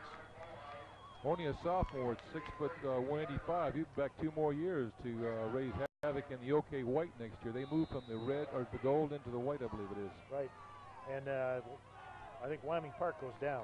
Do they? It goes from white to gold. Yeah, it replaces them. Forest Hills, second down, about 6 yards to go. There goes Cannon, number off 2, the left Cannon, side. And he stood up right there, maybe picks up a yard. He's brought down by a big 99, Chad Postma at 6'2", 215. Third and about 2.5, Roger. Big play, big play for the Wildcats. Good opportunity for the defense to put a stop on them right here. Force them to kick the ball. Early in the third quarter, Wildcats up by a point. A point, boy, Don, with the kickers the way they are, doesn't mean much if you get close to the field goal range. No, they've got the good legs, these kids. Oh, there's that same play again, and Booth pulls that ball back. He looks for a receiver, and he's got one, and number... Dawkins finally brings him down the 45-yard line, but... number 9 for Forest Hills Northern, Nick Heredia, takes that ball in and picks up some nice yardage. This is a big third down play. Walk us through it, Roger. Booth goes back. He finds his, he's done that many times and hasn't had the success. This time he throws it right into Heredia. Manning put a little pressure on him, the defensive end, but he had plenty of time to deliver the ball down to the receiver. Northern goes into a wing T to the right. And the first man through again, number 45. First Wolby. down and then some. Boy, right now they're pounding down some yardage out of the Wildcats. Oh, he's brought the... Watch the first man through, gets the football. And boy, somebody in the Wildcat defense got turned around. You could see he went right to the ground. There was a major block in there by a Forest Hills Northern tackle. This is a 50-yard drive run right now, Roger, with only 8:44 to go and gone on the... Coach Anise takes a timeout, and you wonder early in the third period, but he's not happy with the way his defense is playing. Well, the offense has moved the ball 50 yards on a few plays, and so they've really come back strong here in the third quarter to just jam that ball right down Jenison's throat right now. That was the big play, though, third and long, and they break it for about 20 yards. Well, he's holding court right now, right there on the sideline, sort of talking about it to his boys. Yeah, you've got to plug up those holes. Those kind of runs lead to other things, such as short passes and touchdowns. Yeah, you're right. So 8:42 to go. Wildcats up by a point. Forest Hills Northern's on the go right now, taking the football on their 20-yard line and working their way down. Actually, Roger, the offensive line for Forest Hills isn't all that monstrously big. They've got their tackles at 205 and 190. The guards go 200 and 190. The center anchors the line, number 73, Dean Zarafonsky is 6'5", 240. The junior will be back next year. Really does a nice job of blocking for the quarterback Boots when he has plenty of time on those fakes on the throws. He's got the big kid in front of him. He is a big young man, 6'5", good size. Here we go. First down and 10. Wing T to the right. First man through again, and the Wildcats do pick him up this time and bring him down for short yardage. He's brought down by number 9, Rick Boheis, who's got 82 tackles on the year, so he sort of leads that defense on tackles. Second down, long 9 yards to go. Again, they go back into that T formation. Jenison works into their defense. First man through. Ross brings it down on Boheis, and Smoes picks up another couple 3 yards. It'll be third down. Big play right here for the Wildcats. Last time they couldn't step up and stop that third down play. The thing that would concern Jenison is that he's in field goal range again. Right. You're right, Don. I forgot about that because he can kick them from that far. We just saw that. That's a 42-yarder if he doesn't pick up the first down. So let's see what happens on the play. 3rd and 5. First man through, and he's going to pick up the first down. Very close. It's real very close. close. Running back Mike Wabi, the sophomore at 6'1", 185. He's had four. He's got it. He got the first down. He sure does. And last week he had 4 touchdowns too, 40, 10, 32, and 37 yards. So the kid's got some abilities. Now this is making a little statement right now for Forest Hills Northern on Jenison's defense. They bring Ryan Bursley, 81, back into the game, and they bring big number 76 comes out. Big first down play by the John Huskies. Olzowski. He's a big young man. First man through, they trip him up. And that was 76 who just came in the game. Olszewski, Olszewski, he looks bigger than 6'1". 6'1", 235. Yeah, 235, big guy. 7:05. Second down, about 9 yards to go. Wildcats on their heels a little bit in this series. Northern coming right down the field. T formation. There goes Cannon, left side. He's got a first down. He's fighting. Well, he's close to a first down. He runs very hard, Don. Runs with a real authority. You give him a little crack, and he can go through there pretty well. Brought down by Dustin Manning. Watch the replay. Watch Cannon just fight for his first down here. He's going on the left side, and then 33 Manning hits him right there and stops him just shy of a first down. Nice natural cutback. You see him sort of cut back on that guy? Right, very nice nice cutback. And it's 3rd and short, so they're definitely inside field goal range. Wildcats got to put up a stop right now. It's 3rd down, short yardage. Let's see if they blow somebody in there. And big number 45 is going to take it down to the 5-yard line. You know, Roger, the interesting thing right now is you can sort of see why these teams have gotten this far in the playoffs, because they're well coached, both Jenison and Forest Hills Northern. Watch Wolby comes through, gets a good start up, breaks the first wave of tacklers down to the 5-yard line. 1st and goal for Northern. 6:06, 3rd quarter. Consumed 6 minutes already, Don. 75-yard drive too, Roger. No mistakes. There goes Cannon off the left side. Again, He's stopped for a short of. He's driven back by 5 Wildcats. Yep, Jenison stopped him right there. In fact, I think he lost a little yardage on that one. Led by Lanster, 16, a sophomore, along with Boheist, number 9. I think they did lose a little yardage. Yep. Boy, you tell you, you couldn't ask for a better night for football, and late in the fall right now. It's just gorgeous. It's supposed to snow Wednesday out here. Oh. Snow Wednesday. Oh. Well, next week we'll find out. That's like Michigan weather. You never know. T formation. Booth bootlegs that ball. He's got somebody open. He's got a man open in the end zone. And he touchdown. And he throws it right in there and needles it right into. Can't pick up his number, but he's celebrating pretty good right now. Yeah, let's Is that take Wabi 45? Let's check it out. It was Wabi 45, right. Yep, number 45, Mike Wabi gets the reception. Let's see what they do on this extra point. They're down by 1. Maybe they're going to go for 2, and they are. Going to try and get an even. Number 26-21 so far, Forest Hills in the lead. Well, I'll tell you, they ran their offense very well, very effectively, bringing it down the football field, picking up first down after first down, running the football. T formation. Booth runs it through, pulls it back. He's got a man open, and he gets it batted down. Manning, I believe Dustin Manning, 33, got a hand on the ball and blocked it. Boy, somebody came through and gave Booth a real hit. Let's take a look. Watch the penetration the Wildcats get. Right now, they get good penetration, and a big lineman gets his hands up, number 33 for the Wildcats, Dustin Manning. So here we are. Forest Hills comes down and scores, picks up 6 points, and right now they're in the lead, 26-21 over the Wildcats.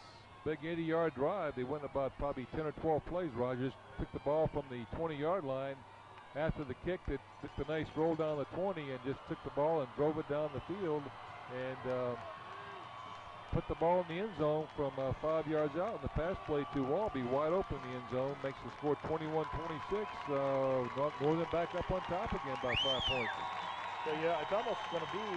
We'll see how Jenison responds to this right now, but maybe it'll be the last team with the football wins the game. Huh? Yeah. So right now the Wildcat fans are up on their feet, trying to urge on the Wildcats to get the momentum back in their direction.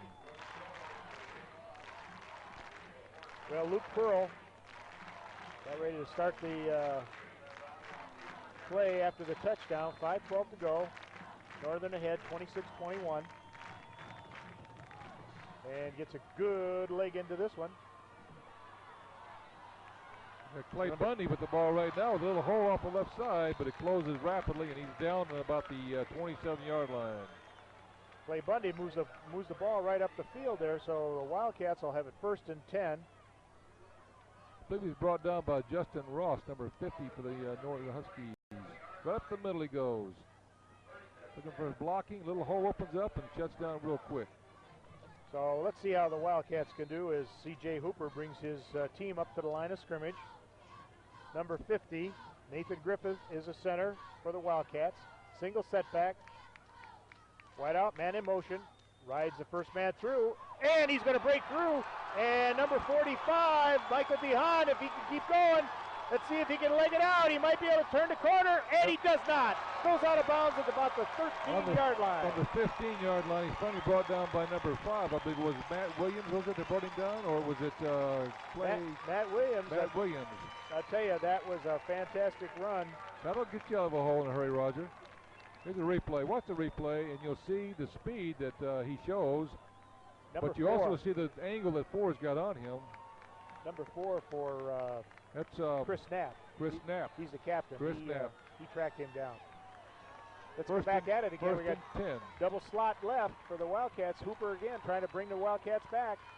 Hooper's going to be brought down behind the line of scrimmage. A little mix-up there in the handoff. Oh, he's brought down by Joe Dugan, number 80. Let's check this out. Good defensive effort.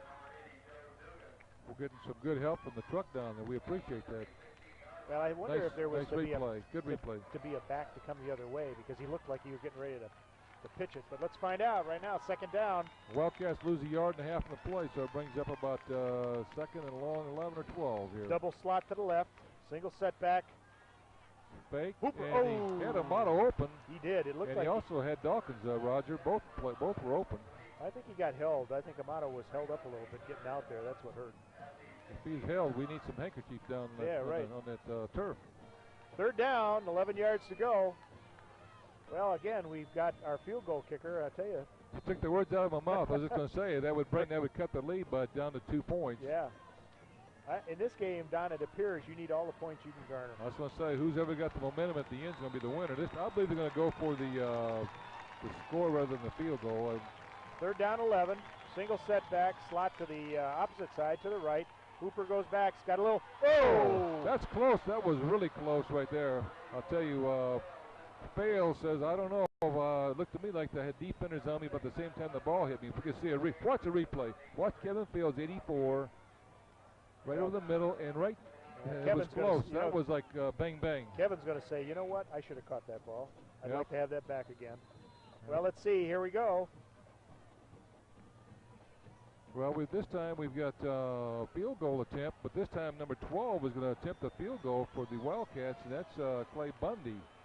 Clay Bundy from the 22. That'd be a 32-yarder. Whoa. Now they're calling timeout. What's going on? They got the wrong guy back there. Well, I don't quite understand this. I mean, unless he's hurt.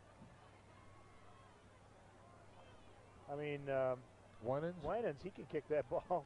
He's got he's 4 for 4 in field goal range with a long of 32 yards on the year. So where's number 88? Let's see if he's hurt or something. I don't see him on the sidelines. I'm sure he is. There he is. No, he's out there. There he is. Yeah, right he's there. out there. They're saying, gee, coach, isn't that supposed to be me kicking that football? Well, we've got 4th down and about 12. The ball placed on about the 16-yard line.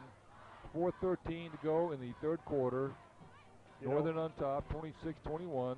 Who took the timeout? Did Jenison take the timeout? I believe they did, because they realized that's 2 timeouts already that they've used, and I'll tell you, it could come back to haunt them. Well, they're gonna continue to go for the field goal from the. Well, now they bring out Winans, who is the kicker.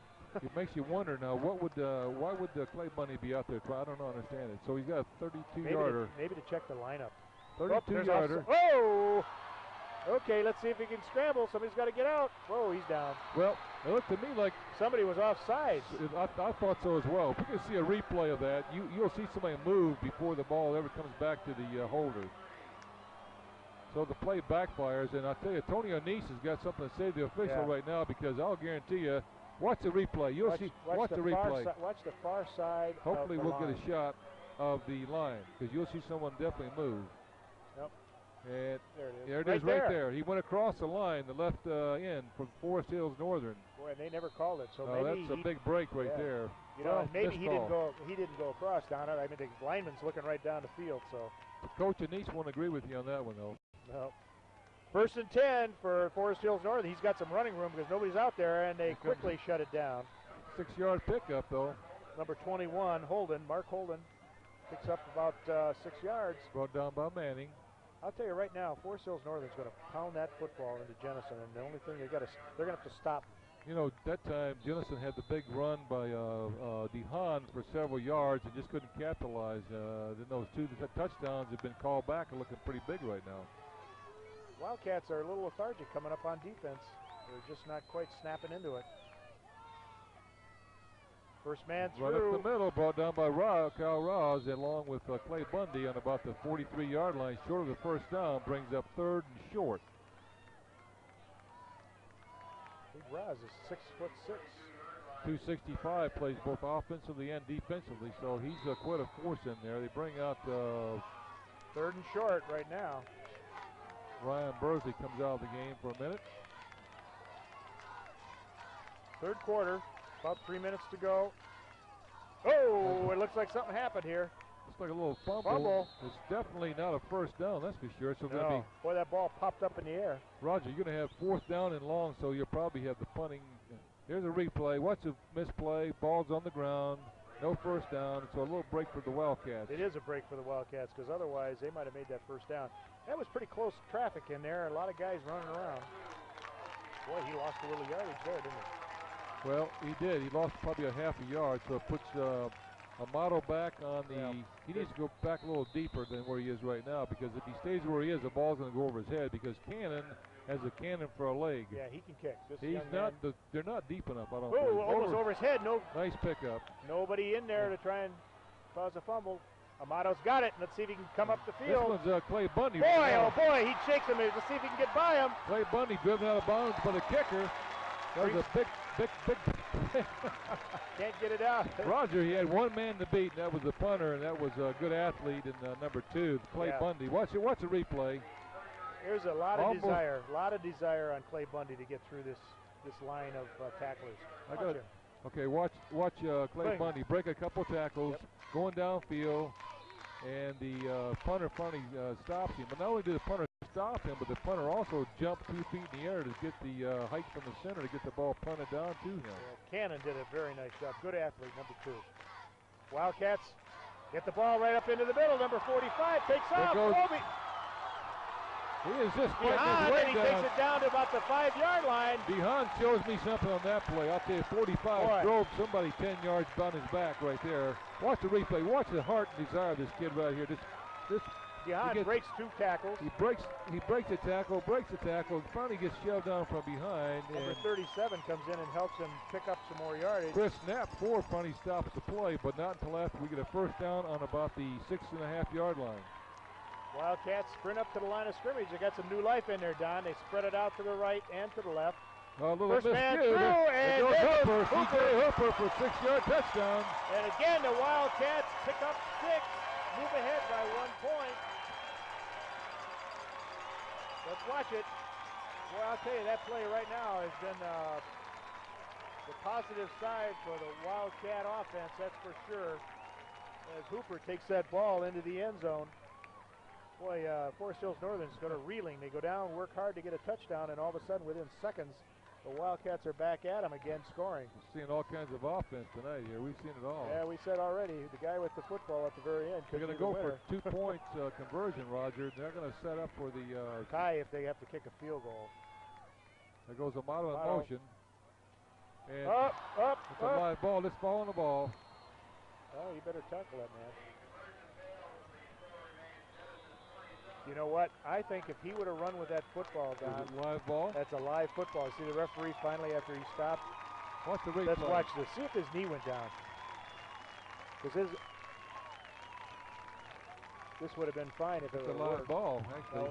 Oh, there, he was down on the ground with his knee. So if he had picked it up, Don, that would have been a live football. But as it is, the Wildcats take the lead again, 27-26, as Forest Hills has to go right back on offense and see if they can muster up a steady stream of first downs to get down here and see if they can take the lead again. One thing I think has changed the complex of this game, though, is their kicker has changed this game a little bit for Jenison, because Jenison's got to realize they get inside that 30-yard line, they're susceptible to 3 points. Oh, yeah. Well, actually, Winans, I've been corrected several times, but Winans has got a good leg as well. 88 has a good leg as well. Yep. Although the last time the ball was placed down, he just didn't have an opportunity because the ball, there was a high snap. And I'll guarantee you that Forest Hills Northern was offsides on the play, just got missed by the referee. Well, one of the officials missed that call. Well, let's see what happens. Right now, the Wildcats are getting ready to sprint into their formation on kickoff. And number 88, Brad Winans, is ready to boot that football. I'd still like to know the explanation, John, for why number 12, Bundy, came out and was going to kick the ball. Ball goes down to... There's Waringa right up the middle. He's brought down by 22 for the Wildcats. That was not on our roster, but he brought him down. I'd like to know who that was. Here's a replay on the kick. Number 20, Waringa, about the 5-yard line, brings it straight up into the middle. So here we go. John Booth, number 12, Mr. Active Quarterback, good faker, has had a great game tonight. You know, he stays within himself, Don. He doesn't try and do too much more than what he's really capable of. Fakes well, runs out the fakes. Wing T right, Jenison penetrates very well on defense. That time, big number 79, Roz, along with his help, Boheis and others, bring down Wabi. Smacks him right at the line of scrimmage. I just started to say, Roger, before that offensive play, that the Forest Hills Northern line has done a good job all night long. That time, the Jenison defense penetrated and made the stop for about a 1-yard loss. If they can get into that backfield a little bit, that causes all that disturbs everything. There's another guard pulled out a little bit quick. Booth goes back. He looks. He's got a man wide open down the middle. That's Holden, and he's brought down by Amato. He's breaking tackles and finally brought down by Dawkins. But if you see a replay, you're going to see the right guard or right tackle move before the play was the ball was snapped. Watch the snap. See the right tackle move? If you run it back one more time. Yeah, I think. Okay, hold it. Run it back one more time if you got time. You're going to see the right tackle go ahead of there he goes. Yep. That's twice now. You never called it. But anyhow, it's a big game for Forest Hills Northern. Here they move down into Jenison territory already. Big play for the Huskies. They won't give up. Equipment malfunction. Little equipment change right there. But boy, old Coach Anise was not happy on that play. He come running down the field. I don't know. There had to be a defensive assignment was missed. He saw the offensive. I think he made. Oh, is that what he's after? Okay. Yeah, sure. I know the line judge is missing some of that. The line judge is getting an earful. T formation for Northern. Booth hands it off to number 2 again, Cannon, and they boot him outside, and he turns the corner. Lancer grabbed his shirt, and that was all he had in a way that Cannon went. Close to a first down. Boy, this game is just bouncing back and forth like a tennis match, isn't it? Watch him break a tackle and turn the corner. Number 14, Hooper takes him out of bounds. Let's see where they spot this football right now. It's going to be second down and maybe a long 2. 31 seconds to go in the third quarter. They got a wing to the right. Now they're going to strong right. Let's see what happens. Straight up the middle, number 45. They bang him pretty good. Popped good right there. First man in the play was number 62 that was hurt earlier in the game. That was Don Cross with a nice stop. He's coming out of the ball game right now, but he did make a nice tackle on that play. Don Cross, number 60. 5'7", 205. Stout young man, right? Nice stop, I'd have to say. Big stop. Third down. This is a big play for the Wildcats right here. Keeps them out of field goal range. T formation. They're going to come straight ahead at him, and they are. They're going to run over the end, and I think he picks up the first down. Yeah, I believe his forward progress is very close, but I believe he does have a first down. Yep. Good running attack by Forest Hills Northern.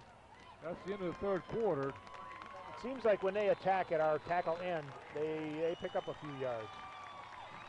That's the end, Don, of the third quarter. Very exciting football game. Sort of who has the football last is going to score, so we don't know yet, but Jenison is ahead right now at this point, 27-26. Yeah, we have 12 minutes of football to go. Just 2 scores in the third quarter. As we know, the Wildcats came out in the third quarter. And the first score was they were kicked. Actually, the Wildcats had the ball to start the game on the kickoff. They finally turned the ball over to on a punt to the Forest Hills Northern team, and they drove the ball 80 yards downfield. The last play coming on a 5-yard pass to Wabi with 5:12 to go in the third quarter, making the score 26-21. They went for 2, and it was deflected by Manning. Subsequently, Jenison took the ball downfield on a nice little drive of their own. And Hooper, number 14, went off the left side, for 6 yards with 1:42 to go in the third quarter, bringing that score, with the kick being good at that time, brings the score 27-26. A lot of scoring, Roger. A lot of scoring right now. Wildcats sort of backing up. Forest Hills pushing them down, and first and 10. Right on the 30-yard line, so let's find out and see how the Forest Hills Northern Huskies do in this last quarter. Good crowd tonight, wonderful weather, exciting football game.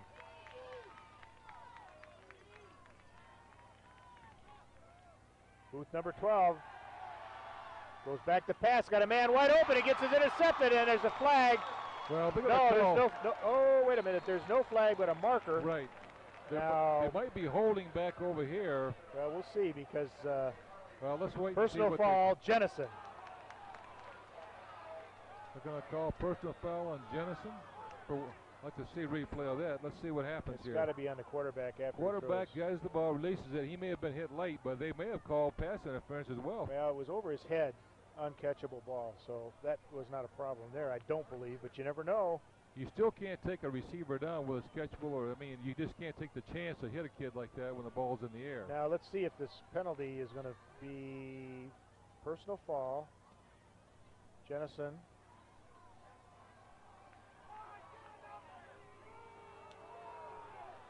I'll tell you. Oh boy, coach is not happy, fans are not happy. Let's see. It's going to be a 10-yard mark-off, so. I'll tell you, Coach Anise has got plenty of words for this line judge over here. His ears are turning red. Well, Forest Hills Northern boys are getting all excited. They want to put this football in the end zone. First down. That'll give them a first down on about the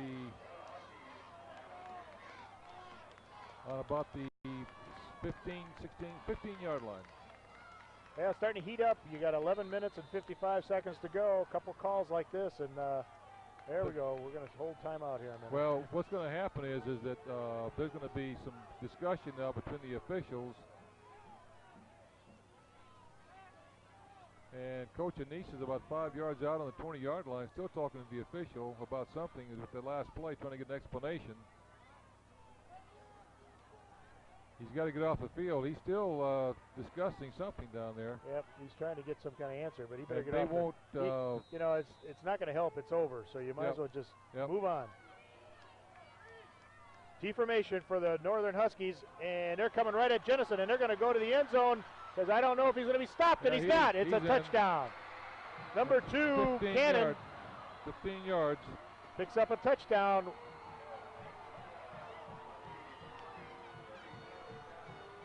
Let's take a look at it. He gets the corner, and Amato can't recover. He goes inside with a couple steps and can't recover back outside. And Carl Cannon, number 2 for the Forest Hills Northern Huskies, dives into the end zone, and they take the lead, 32-27. And they're going to try for 2 points again.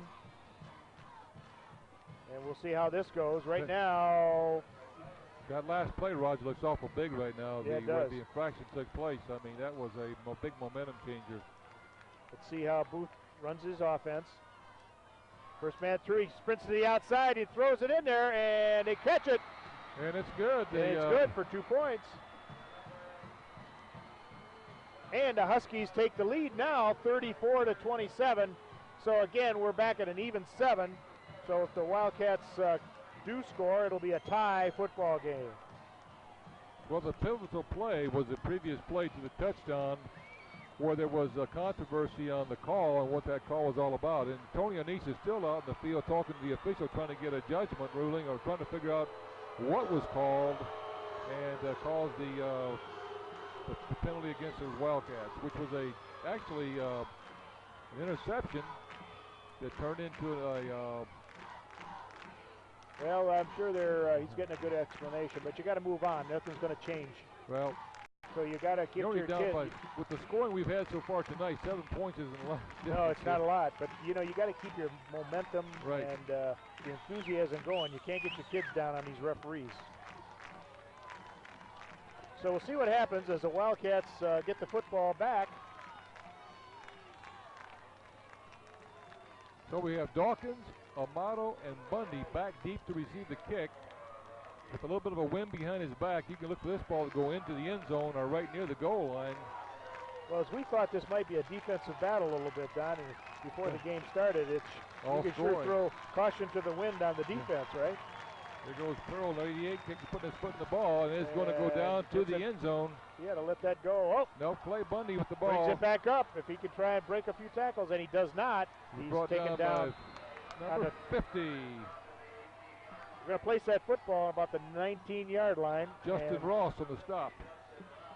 Well, here's where the Wildcats are going to have to settle down and just sustain a nice drive, get down and get out of this deep hole that they're in right now and get the momentum back on their side. They can certainly do that. Well, their offense is a quick strike type of offense. They don't run that football down your throat. Their big fullback, Mitch Harriman, is out, of course, as everybody as we've talked about during the game. Northern goes into a four-man front, and I think that sort of changed the offensive line DeHaan assignments there. For a little gain at all. DeHaan, 45, the ball carry for a very little gain. Brings up 2nd and 10. 11-17 on the clock. Wildcats behind 27-34. A lot of scoring in the ball game. Winner of tonight's game either plays Hudsonville or Forest Hill Central. Well, Hooper's got to bring his troops back up, calm them down, get back to some rhythm. Picking up 3-4 yards and run his option. Goes back to pass. He's looking for somebody. And he's got a man wide open. And he's going to take it, and he's going to score if he gets going. Down to the 10. He got the wheels. He's in the touchdown. That is the pro. Barican, you make up for what you did 2 weeks ago at Mona Shores. Great, unbelievable play. The kid, he's got some wheels, doesn't he, Roger? Watch this again. Watch the arm strength of C.J. Hooper, first of all. He drops back and just watch the ball go, probably 50 yards downfield. Rickens got the defender beat by 5 yards. Griffin, and it's just a race to the end zone. He dives in from the right there. What a play. We can hear the coaches in the other room. They're pretty excited too. Now, where do you go for the tie here? You just tie it up. Well, they're going to go for the extra point, one extra point, and make sure they try and get the tie.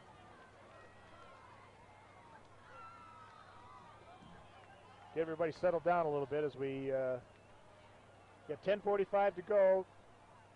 Extra point, snaps down, kick is good. Pretty good. So here we go into the fourth quarter, 10:45 to go, 34-34, all tied up. Boy, oh boy, the Wildcats come striking right back. That's their offense, Don. It's a quick strike offense right now tonight. Well, you got that right. It's not a grind them out, that's for sure. Now we'll go back and see what Forest Hills does. They'll go back to their tee and try and grind it out. See if Jenison can stick it to them with their defense, which they haven't been very successful tonight. Good. Here's a replay on that. Just watch the arm strength of C.J. Hooper. Drops back to his 15-yard line. Throws the ball down to about the 40. And it's a foot race to the end zone. Varican got the speed and 2 touchdown passes to Varican tonight. Spencer Varican. Well, the coaches are probably asking themselves, what do we have to do to stop this momentum of scoring going on? So let's see if the Wildcats can play a little defense. Well, the momentum is just swings back and forth and back and forth. It's like a heavyweight fight here. The fans from Forest Hills Northern were all excited about 1 minute ago, and the Wildcat fans were trying to cheer on their troops, and all of a sudden now it's all reversed. The Wildcats are all fired up. Forest Hills saying, what happened? Here we go, good kick. Big kick into the end zone, and in high school football, that comes out to the 20-yard line. That's a non-returnable into the wind. That shows he's jacked up. That kicker, Winans, is jacked up to kick that ball from the 40. That's 65 yards into the end zone. Yeah, he caught the two receivers sort of flat-footed back there. They had sort of scooched up to about the 10-yard line. Here's where, Roger, the Wildcat defense could just strap it on a little bit here and just get them a 3 and out right now. Just go out there and hold them to no first down. Just suck it up and go in there and try and get them 3 and out. Okay, Booth back into T formation. Jenison penetrates a little bit. And then and Wildcats come up and short gain for Holden, 21. Number 21, Mark Holden. And Wildcats Boheis again, number 9. He's everywhere. That guy is virtually everywhere on the field. Oshiski, 76, goes in. They pull out the cross. Don Cross comes out. Second down and about 9 yards to go for the Huskies. 10-17 to go. Tie ball game now, no one-point game. Booth goes back again. He's got the football, and he's got threads it right into his back out of the backfield, I believe. Wallaby brought down by Boheis, but that brings up third and about 4 yards. And this is going to be a big third down play, Rod, with 9:55 on the clock. Clock moving down. Jenison would love nothing more than to stop them, although tonight the third down and long has been a big play for both sides. Yeah, they've been picking up these third downs. The last 3 third downs Forest Hills Northern has picked up. It's about a good 4 yards. Jenison gets some penetration. A bootleg, he rolls out. He's got a man open, and they bat it. Oh! The thing about this, Roger, is that even though he dropped the ball, it's a punting situation. Yeah, but Clay Bundy, boy, he had that football. Right. There's a replay. Watch the replay. Good line protection by the Forest Hills Northern Huskies. Get plenty of time. Clay Bundy had it and dropped it, but Clay's got 4 interceptions on the year. I can't tell you who the lineman was, but he got his hands up. He did the fundamental thing that was right, tipped the football. I would suggest that they move Amato and Bundy back deeper than what they are, because the ball has been going over their heads. Cannon back to kick the ball on about the 12-yard line. No rush. A little bit. Yeah, he gets the ball up. They can't let it go, and he catches it. Let's see what happens. Tuck it away. And he fumbles the football, and Forest Hills has the ball. He didn't put the ball No, the referee's calling it a down football. Oh, there's a break. Whoa, there's a break. What a break. That makes up for a couple of missed calls tonight, Roger. Man, oh, man. I'll tell you what. Watch the replay. Well, there's no replay, but that'd be a nice one to see back. But boy, now there is a break for the Wildcats. My first thought is that when Amato had the ball, he's a great athlete. He had the ball, and he just sort of had the ball out here like a bread loaf in his hand, and he got popped, but his knee was down, I guess. So we got saved by the bell there, huh? Well, let's see what happens. Hooper brings his boys up to the line of scrimmage. First man through, and Hooper, come on. There you go. Number 86 comes and lays one right on Hooper, and now he's hurt. He is hurt, and he's down. That's Nate Storsman. Boy, oh boy, here's a play right. Here's a replay on this last play. You'll see a replay right here. That almost could be ejection on that kind of play. There's no reason for that. See right there. In the back. Hit right in the back. Helmet in the back like that is not what you want to see. High school football. Well, they're going to bring him out of the game because he didn't get up. Well, that's all right. One play. They'll put Amato at quarterback for one play. Put Amato and let him run around the end. Yeah, the official is talking to C.J. Hooper. Well, he needs to shake it off a little bit. We've seen it all tonight. He'll be back in the game. Well, there's going to be a 15-yard penalty right there, so you'll pick up some nice yardage, and we move into their territory. That's something really you can't do. You can't lose your cool. Well, that brings up a good field position for the Wildcats. The game tied 34-all. Brings them up to about the 44-yard line with 9:11 to go. I think for one play Don, they're going to just you know, you could just call a quarterback sneak. I wouldn't mess with this. Let's let Amato take the ball and go right or left. Which way do you want to go? Boy, Forest Hills is scrambling around like they don't know what's going on. Whoa! It's a mix-up. Holy cow! And, number 45, Gahan almost broke away. Did you see? He got it by the shirt sleeve. If he'd have broke that shirt sleeve hold, he'd have been gone. You bet. This football game is turning wild. Well, they're going to bring C.J. Hooper back in the game right now. Hooper goes back in. Picked up 2 yards on the play. So about second and long 8. 8:33 to go in the fourth quarter. Tie ball game, 34-34. More exciting every minute. Roger Gruendijk, 82, split up here far to the near side. Clay Bundy, was it, and Dawkins to the left side, or was it Fales out the left side? Yeah, they quickly called a timeout for a repair. Now we're back at it again. Got slot to the left for the Wildcats. Hooper has the football. He breaks the tackle, and picks up little yardage. Brought down by 37, Jeff Carews. 37 is pretty jacked up right now. That was about a 2-yard pickup, brings up about 3rd and 6. So this is a key play for the Wildcats. We're getting close to 4-down territory, but down the 40-yard line, so you can't really. No, you got to keep your cool here. They got a nice little short pass. This is a pretty crucial play right here, as many have been all night long. You got double wideouts. You got a split in your wing T. You got wing T left, wing T right, and man, he had Fales wide open, but sure brought down by 53. That was the I think it was good Andy defense. Felix. Good defense. Moved right in the passing lane and knocked that ball down.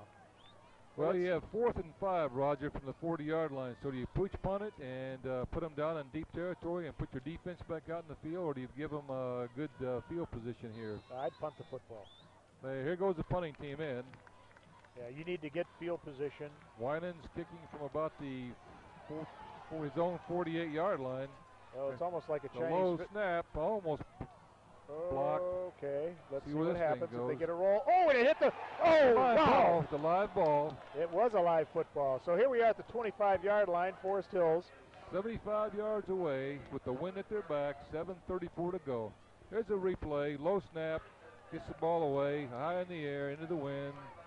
Bounces down, and a Forest Hills Northern player touches it, but fortunately for Forest Hills Northern, they recovered.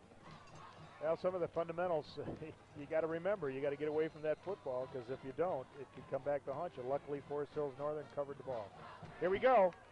1st and 10, 7:34 to go. Tie ball game, exciting state tournament. Hand off, they're coming straight at him, and they got him blanketed this time. Boheis on the stop,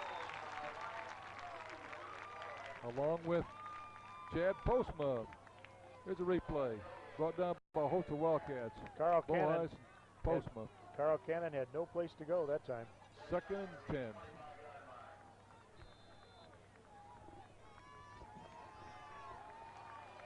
Second and 10, they're coming at him again. Wildcats got to stiffen on defense. T formation. Booth, first man through, and he stumbles through it. He picks up 10 yards, he could go further. They got to get a little angle on him. He's brought down by Lansford. Was it Lansford that brought him down? 16.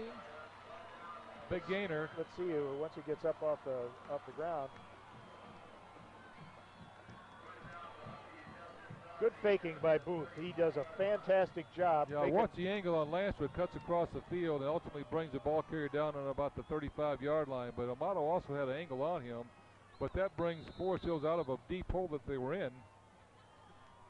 Excellent execution by Forest Hills Northern. I mean, he puts that ball in there and hides it. Jenison has a hard time finding it. Again, we got a fullback, full house T formation. Second man through, number 21, Holden. Picks up about 4 yards, 4 or 5 well-earned yards, brought down by Ross, 79.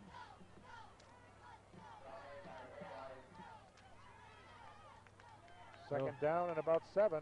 Brings up 2nd and about 7 is right. They're going to put Dawkins back in the game, pulling out C.J. Hooper, give him a little breather. They reminded him, because they throw this play again. Yeah. He's been burnt twice already.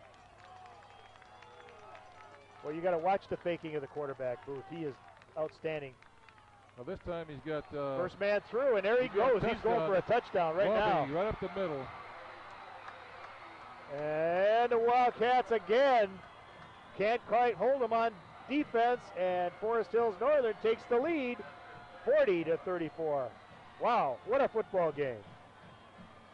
Outstanding. Let's watch the replay as the first man through just takes that football and rumbles right in to score for a touchdown. Number 45, Mike Welby. Outstanding game tonight. Luke Pearl, extra point, big, gets it down. Oh, and he misses it.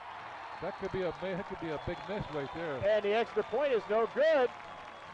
So the Wildcats are down by 6. Let's take a look at this. Snap comes back, it's off to the side, and the holder can't quite get it down. So he misses that extra point, and that could be big. Well, we have a 6-point ball game right now with 5:57 to go, and that's plenty of time for both these teams to do a lot of scoring. I'll tell you, the game has been played with a high level of intensity, probably higher than what I've seen all year long. Both of these teams have not left anything in the locker room, I'll tell you that right now. No, they sure haven't. Well, Jenison's just got to keep its composure on offense again. And who knows, they'll strike for another big score. I'll tell you. Plenty of time, 5:55, 5:57 to go. I'm kind of wondering how the Forest Hill Northern team ever was defeated by South Christian, Belding, or Crescent. They lost to those 3 teams. They defeated Caledonia, Sparta, Kenwood Hills, Wayland, Cedar Springs, and Union. But they did lose to South Christian, Belding, and Crescent. Of course, Irv Seeger came from Belding, so he probably had a lot on the line when he went up and played Belding. Well, that was another big game. They were telling us it was the last 5 seconds of the game. They threw a Hail Mary pass. Belding caught it and won the game. So here we go. 5:57, about 6 minutes to go yet, and we'll see who's going to be the winner. Jenison gets set to receive. They have 2 running backs. It looks like somebody's They're going to let it go in the end zone. Just let it go in the end zone. It's 5 yards deep in the end zone, so both kickers are putting the ball in the end zone now. So Bundy and Amato are back deep. We're getting some big help now. This is a booming kick we got going now. This is 5 yards deep in the end zone, and Jenison will set up shop on the 20-yard line with 5:57 to go, down by 6. And boy, it looks like Forest Hills Northern's got some new white shirts on defense. 3 and 4 and 6 don't have a piece of dirt on them, so we'll see what happens here. Oh, these kids played their hearts out tonight here. Hooper. Oh, here's a play right up the middle. We got first man through again. He goes down. It looks like a face mask on. Oh, that was number 45. That's DeHaan. DeHaan running hard tonight. Here's the replay. Watch DeHaan right up the middle for the first down.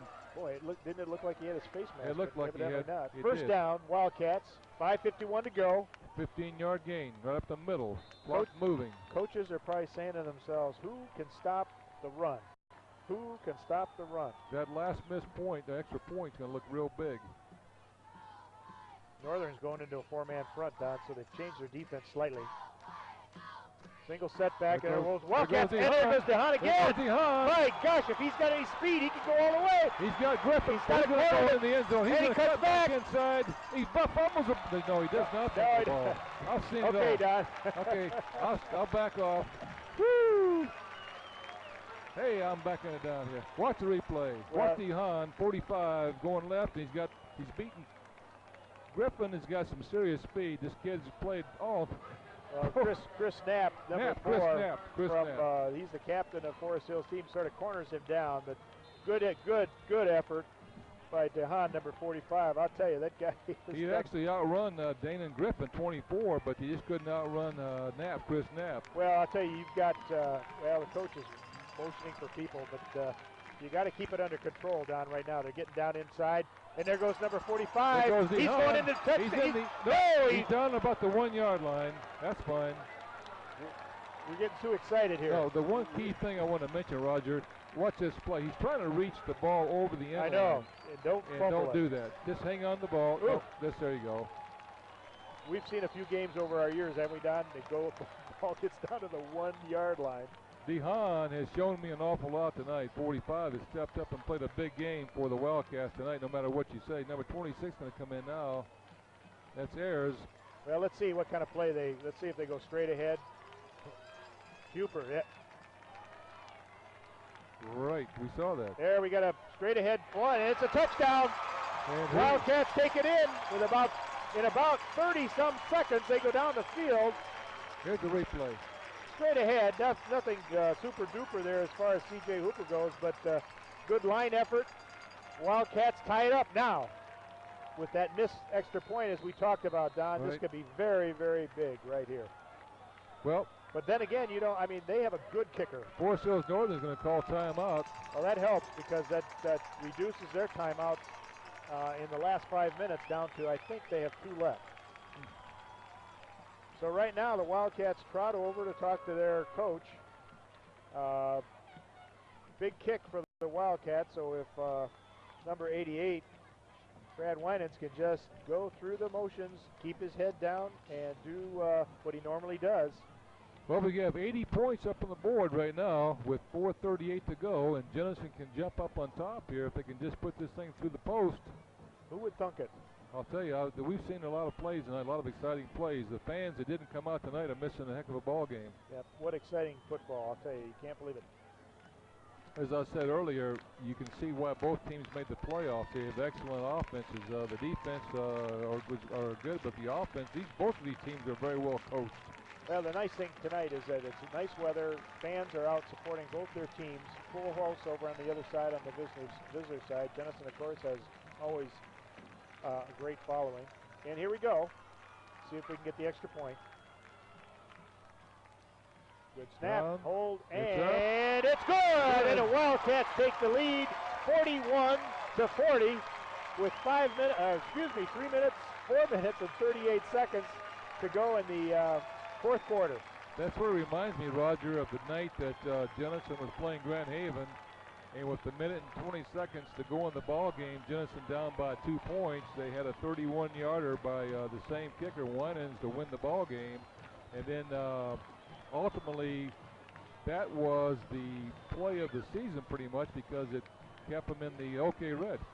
Here's a replay on DeHaan, number 45, breaks off the left side. He outruns 24, but the captain of the Forest Hill Northern team runs him down at about the 10-yard line. That's Chris Knapp. So DeHaan, I would Roger, I bet he's got close to 200 yards in the ground tonight. Yeah, he's done a fantastic job, I tell you. Well, somebody has to step up. You know, Mitch Harriman isn't here, and so somebody has to step up, take the role, and he's got the capability. All right, here's a touchdown by C.J. Hooper off the right side, running in behind his center. That would be Nate Griffin, and his right guard, Lee Sneethan, at 5'11", 220. Wildcats break out of their kickoff routine. Well, there's a lot of time with 4:38 to go, 41-40. Anything can happen here. That's right. Carl Cannon back, got a new man in the middle, number 40, and let's see what happens. And Wildcats greet him. Hey, you know what? Right now, Roger, Casey Kellogg, right there, number 40. The defense, the Jenison defense has got to get jacked up here and just strap it on for about 4:33, get them 3 and out, and just get the offense back out in that field one more time. Yeah, Big Carl Ross, 79's played a great game. He's gone both offensively and defensively. This is a big series right here. Let's see the kickoff again. Jenison gets down the field, stays in their lanes as they're taught, and then closes in on the football. Excuse me, I think it's number 20, which was Matt Waringa. Back at the action. Jenison hands off, and he's got some running room again. He pulls straight through, and he can go all the way. I don't believe this. This is unbelievable. He's looking back on the 25-yard line. Carl Cannon just went 20 yards. He went more than 20. He just went he went 80 yards. Unbelievable. Unbelievable. This is totally unbelievable. Well, they get an opportunity down right now to get 2 points to tie it. That's just all faking, and there he goes. My landagation. I tell you, it's just amazing how these two teams are just back and forth, back and forth. I mean, that's striking with about like the next play, you're back on the board again. Right. Up 46-41 right now. Well, they're definitely going to go for this. Well, number 12, Booth, is back in the game, and you're going to go for this right now. This is a big play here, too. They're going for it's two. A penetration. He's got a bootleg, and he needs some pep. He's got a man open down the nope, and it's Jenison intercepted, so it's no good. 5-point game. I'm getting a little too excited, Roger. I got to take a deep breath here. Mark Holden, number 21, sort of limping off the field, so we'll see how he is. Let's check this. Here's a replay. He had a man open down deep in the end zone, just couldn't get the ball back to him. So here we are, quick swing. Forest Hills now in the lead, 46-41. Just about 1 minute ago, we were just talking about Jenison. It was 41-40 at 4:38. Here's the replay. Watch the replay. You'll see it a little delayed. All of a sudden, his hole comes open on the left side of the line, and here comes Cannon right through like a cannon. And there's nobody there that's going to stop him. Boy, he's quick, too. He really scooted right out front.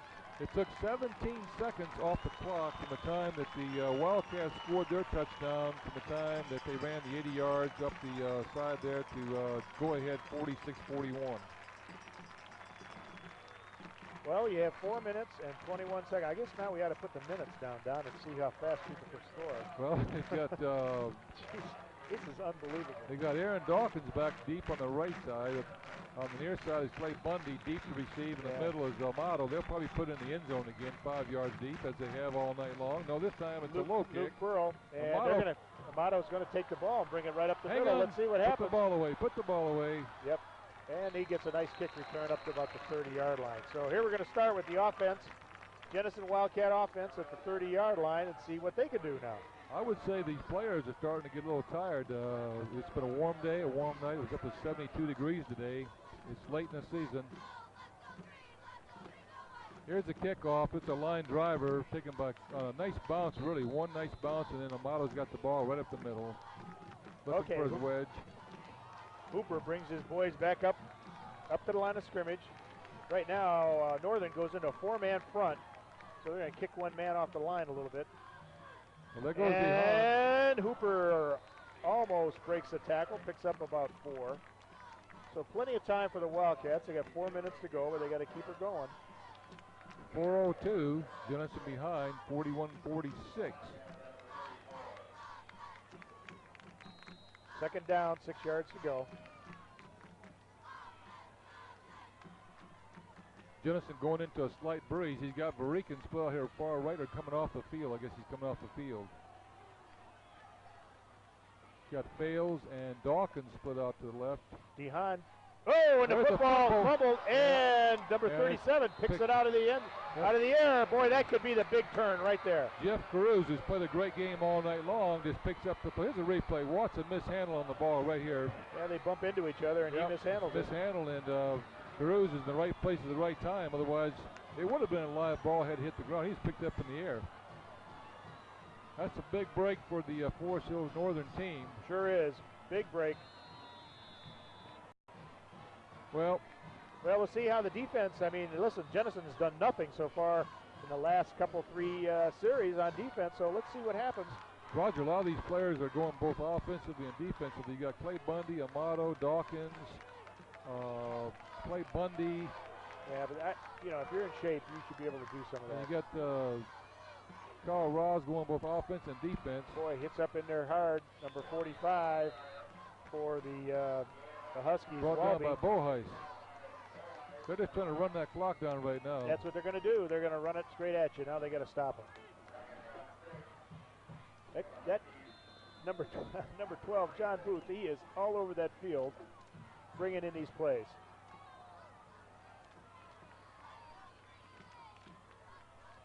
Second down, about 6 yards to go. Number 21. There goes Holden, and he gets Roz is tattoos him right there. 79 puts a big hurt on him. Third down and about 6. Well, this will be another decision for Irv Sigler on a kick.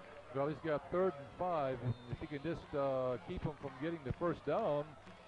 Yeah, this will be exciting. This will be a little bit, 30 should be 25, 35. He's in the 40 range. I don't know if he could even attempt one at that point. Third down, 5 yards to go. John Booth, number 12, the quarterback. T formation. Have had pretty good success straight up the middle. There goes that counter play, and Cannon's taken down for no gain, or very little gain. Probably picks up a yard, so it brings up 4th. And would you say 3, Roger? Yeah, no I'd gain. Let's take a look at the defensive play right here. This is important play for the Wildcats. Cannon hits a wall right there and goes down. Jenison takes a timeout. Now they're going to talk over how they can try and block this kick. I would assume that they're going to try a field goal here, but if they do, yeah. It would be a 42-yard field goal. About 42. Yeah, I think they're going to. 42. Yeah, I think they're changing people right now. He's got the little breeze behind him, and based upon the way they've been doing the kickoffs, he probably has enough leg to get it out there. The question is, can he get it between the pipes? See, if he makes this kick, he puts the pressure on Jenison big time. Well, they're up by 8, and then Jenison, if they score, has to get 2 to tie the ball game. Yep. So, and I'll tell you, the Wildcats could take this and turn this into advantage. I mean, they could get in there and block this. Referees are calling for the team to get out in the field because they're about ready to start the game again. I'd put Amato on the outside corner, man, and I'd have him coming hard. Put a block down on your back right there, number 16, and let Amato try and scoot in there. See, they got to set up. They got to get in there. It's a low snap, and it's a low ball. And it's no good. No good. Boy, he put a foot into that, though, Don. He was long enough, but it was wide to the left. Wide left. He watched the ball go up. He's got the leg for it, but it goes wide left. Yeah, he really put a nice leg into that. That thing would have made it. Would have been true.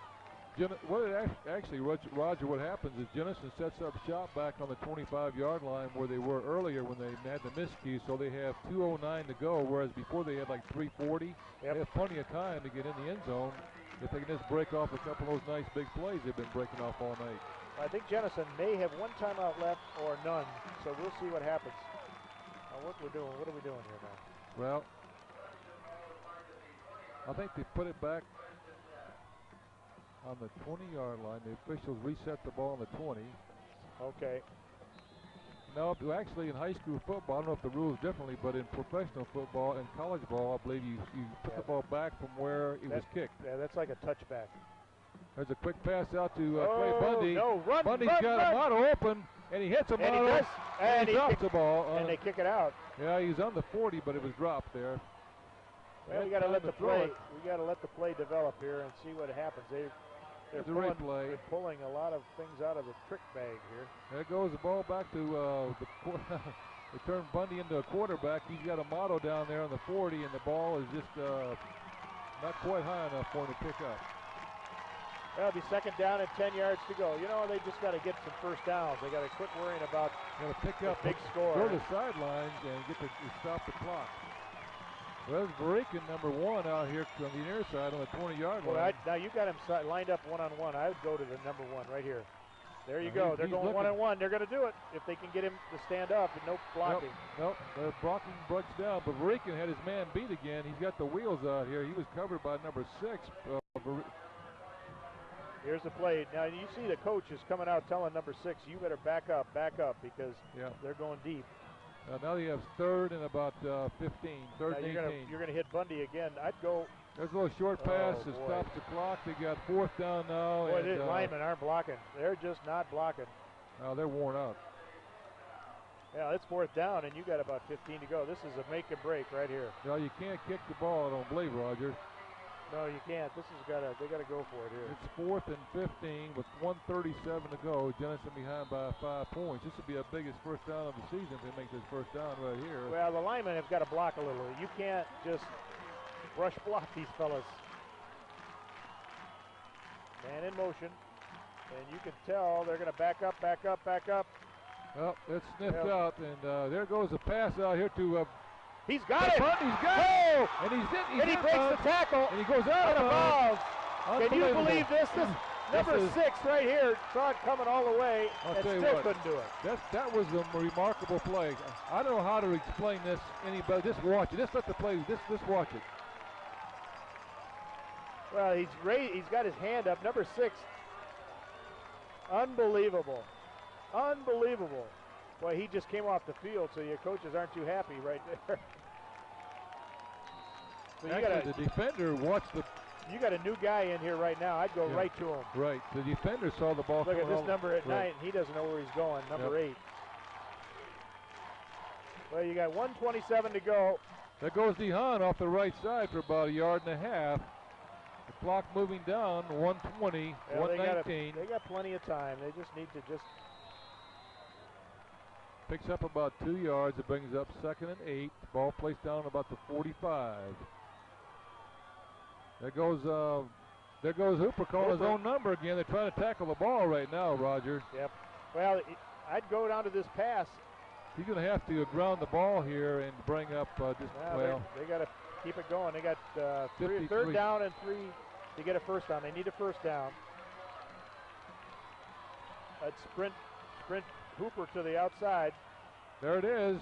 And they go out of bounds. And he's called. He doesn't call. He falls out of bounds, and they keep the. It's a first down. Oh, the other official is overruling him, though. The other official is calling it. You're moving the marker, so your clock stops. Okay, here's a replay for the first down. Big first down play. 39 seconds to go. On the clock rolls. Taking a lot of time. Got a block. He's going to get rid of it. Get rid of it. There, face mask right there. Face mask. Do they call it? Do you see a penalty flag down? Nope. And the clock continues to roll. He's got to throw the ball down. He's got to just throw it to the ground. Well, let's check it out and see what they have now. They got 3rd down, long yardage. You know you're going to throw 2 more passes. It's just a down play. I'll tell you what, we've seen it all tonight. You got 3rd down and about 15 yards to go. 82 checks in the ball game. That's Roger Gruendijk. 84, Kevin Fales breaks out to the left, and Gruendijk to the right. Now, we'll find out how their defense stacks up. They're putting 4-man back, but the linemen have got to block. They got to keep their quarterback clean. Oh, he's got no coverage. He's got no place to go but down right now because he's just running for his life. Well, nobody's blocking. Yeah, he just got. So there's people. 4th down, and the clock is going to run. And there's 3, 2, 1, and Forest Hills Northern wins the football game, 46-41. Yep. Right now, and they're mobbing the field as their fans and their friends, players hug each other, and well-deserved victory for Forest Hills as they came back, and did the number on Jenison and won the game. Well, you know, the 2 big touchdown plays that were called back that Jenison scored, the 2 long touchdown plays look awful big right now, but both teams didn't leave much in the locker room tonight. Forest Hills Northern came out here and played a stout game. The Wildcats played great. It was like a heavyweight fight all night long, Roger. And we have a score of 41-46. So, the Forest Hills Northern team will go on to play the winner of Hudsonville Forest Hills Central. And Jenison's had a great season. It's a fine season going 8-2, but well, it's sort of sad to end it, but it was a boxing match tonight, Don. Yep. I don't know if we could go back even through the scoring, but I'll tell you, it was a boxing match right from the get-go. I mean, the play of the game was when they had about maybe a minute and change to go, and they had 3rd and 15, and they pick up the first down on the 50.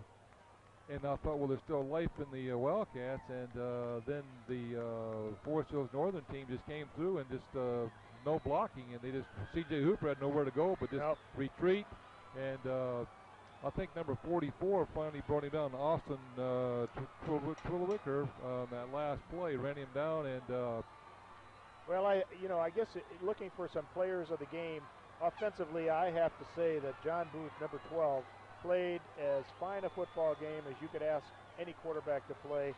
He ran the plays effectively. He did what they had to do. And so my hat goes off to John. He did a fantastic job. He had 3 excellent backs. Carl Canyon, number 2, Mike Wolby, number 45, and Mark Holden, number 21. They all carried out their plays, their fakes real well. So let's give Forest Hills Northern all the due. They came out and did a fantastic job. And for Jenison, it was again C.J. Hooper who controlled a lot of things because of his quarterbacking. Austin Amato, Michael DeHaan, number 45, did a fantastic job running the football.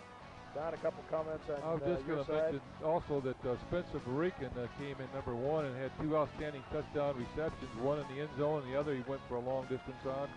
And as you mentioned, C.J. Hooper, and I thought that number 45, Michael Behan, 5'10", 160, junior, did an outstanding job filling in for Mitch Harriman, number 30, that played well all year long and had the bad knee tonight, and might have made the difference had he played, because he was a horse for this team all year long, and they certainly could have used him tonight. But again, Jenison played an outstanding game. It was just sort of the last team that was standing up that was going to win, I guess, the last team with the ball. Yep. Well, exciting football. Wildcats come up short, 46-41. So we wish everybody a fantastic football season, and we'll hopefully our friends over at Hudsonville can maybe win a game tonight and keep WCET doing their thing on TV. So great football game, and we wish you a fond good evening.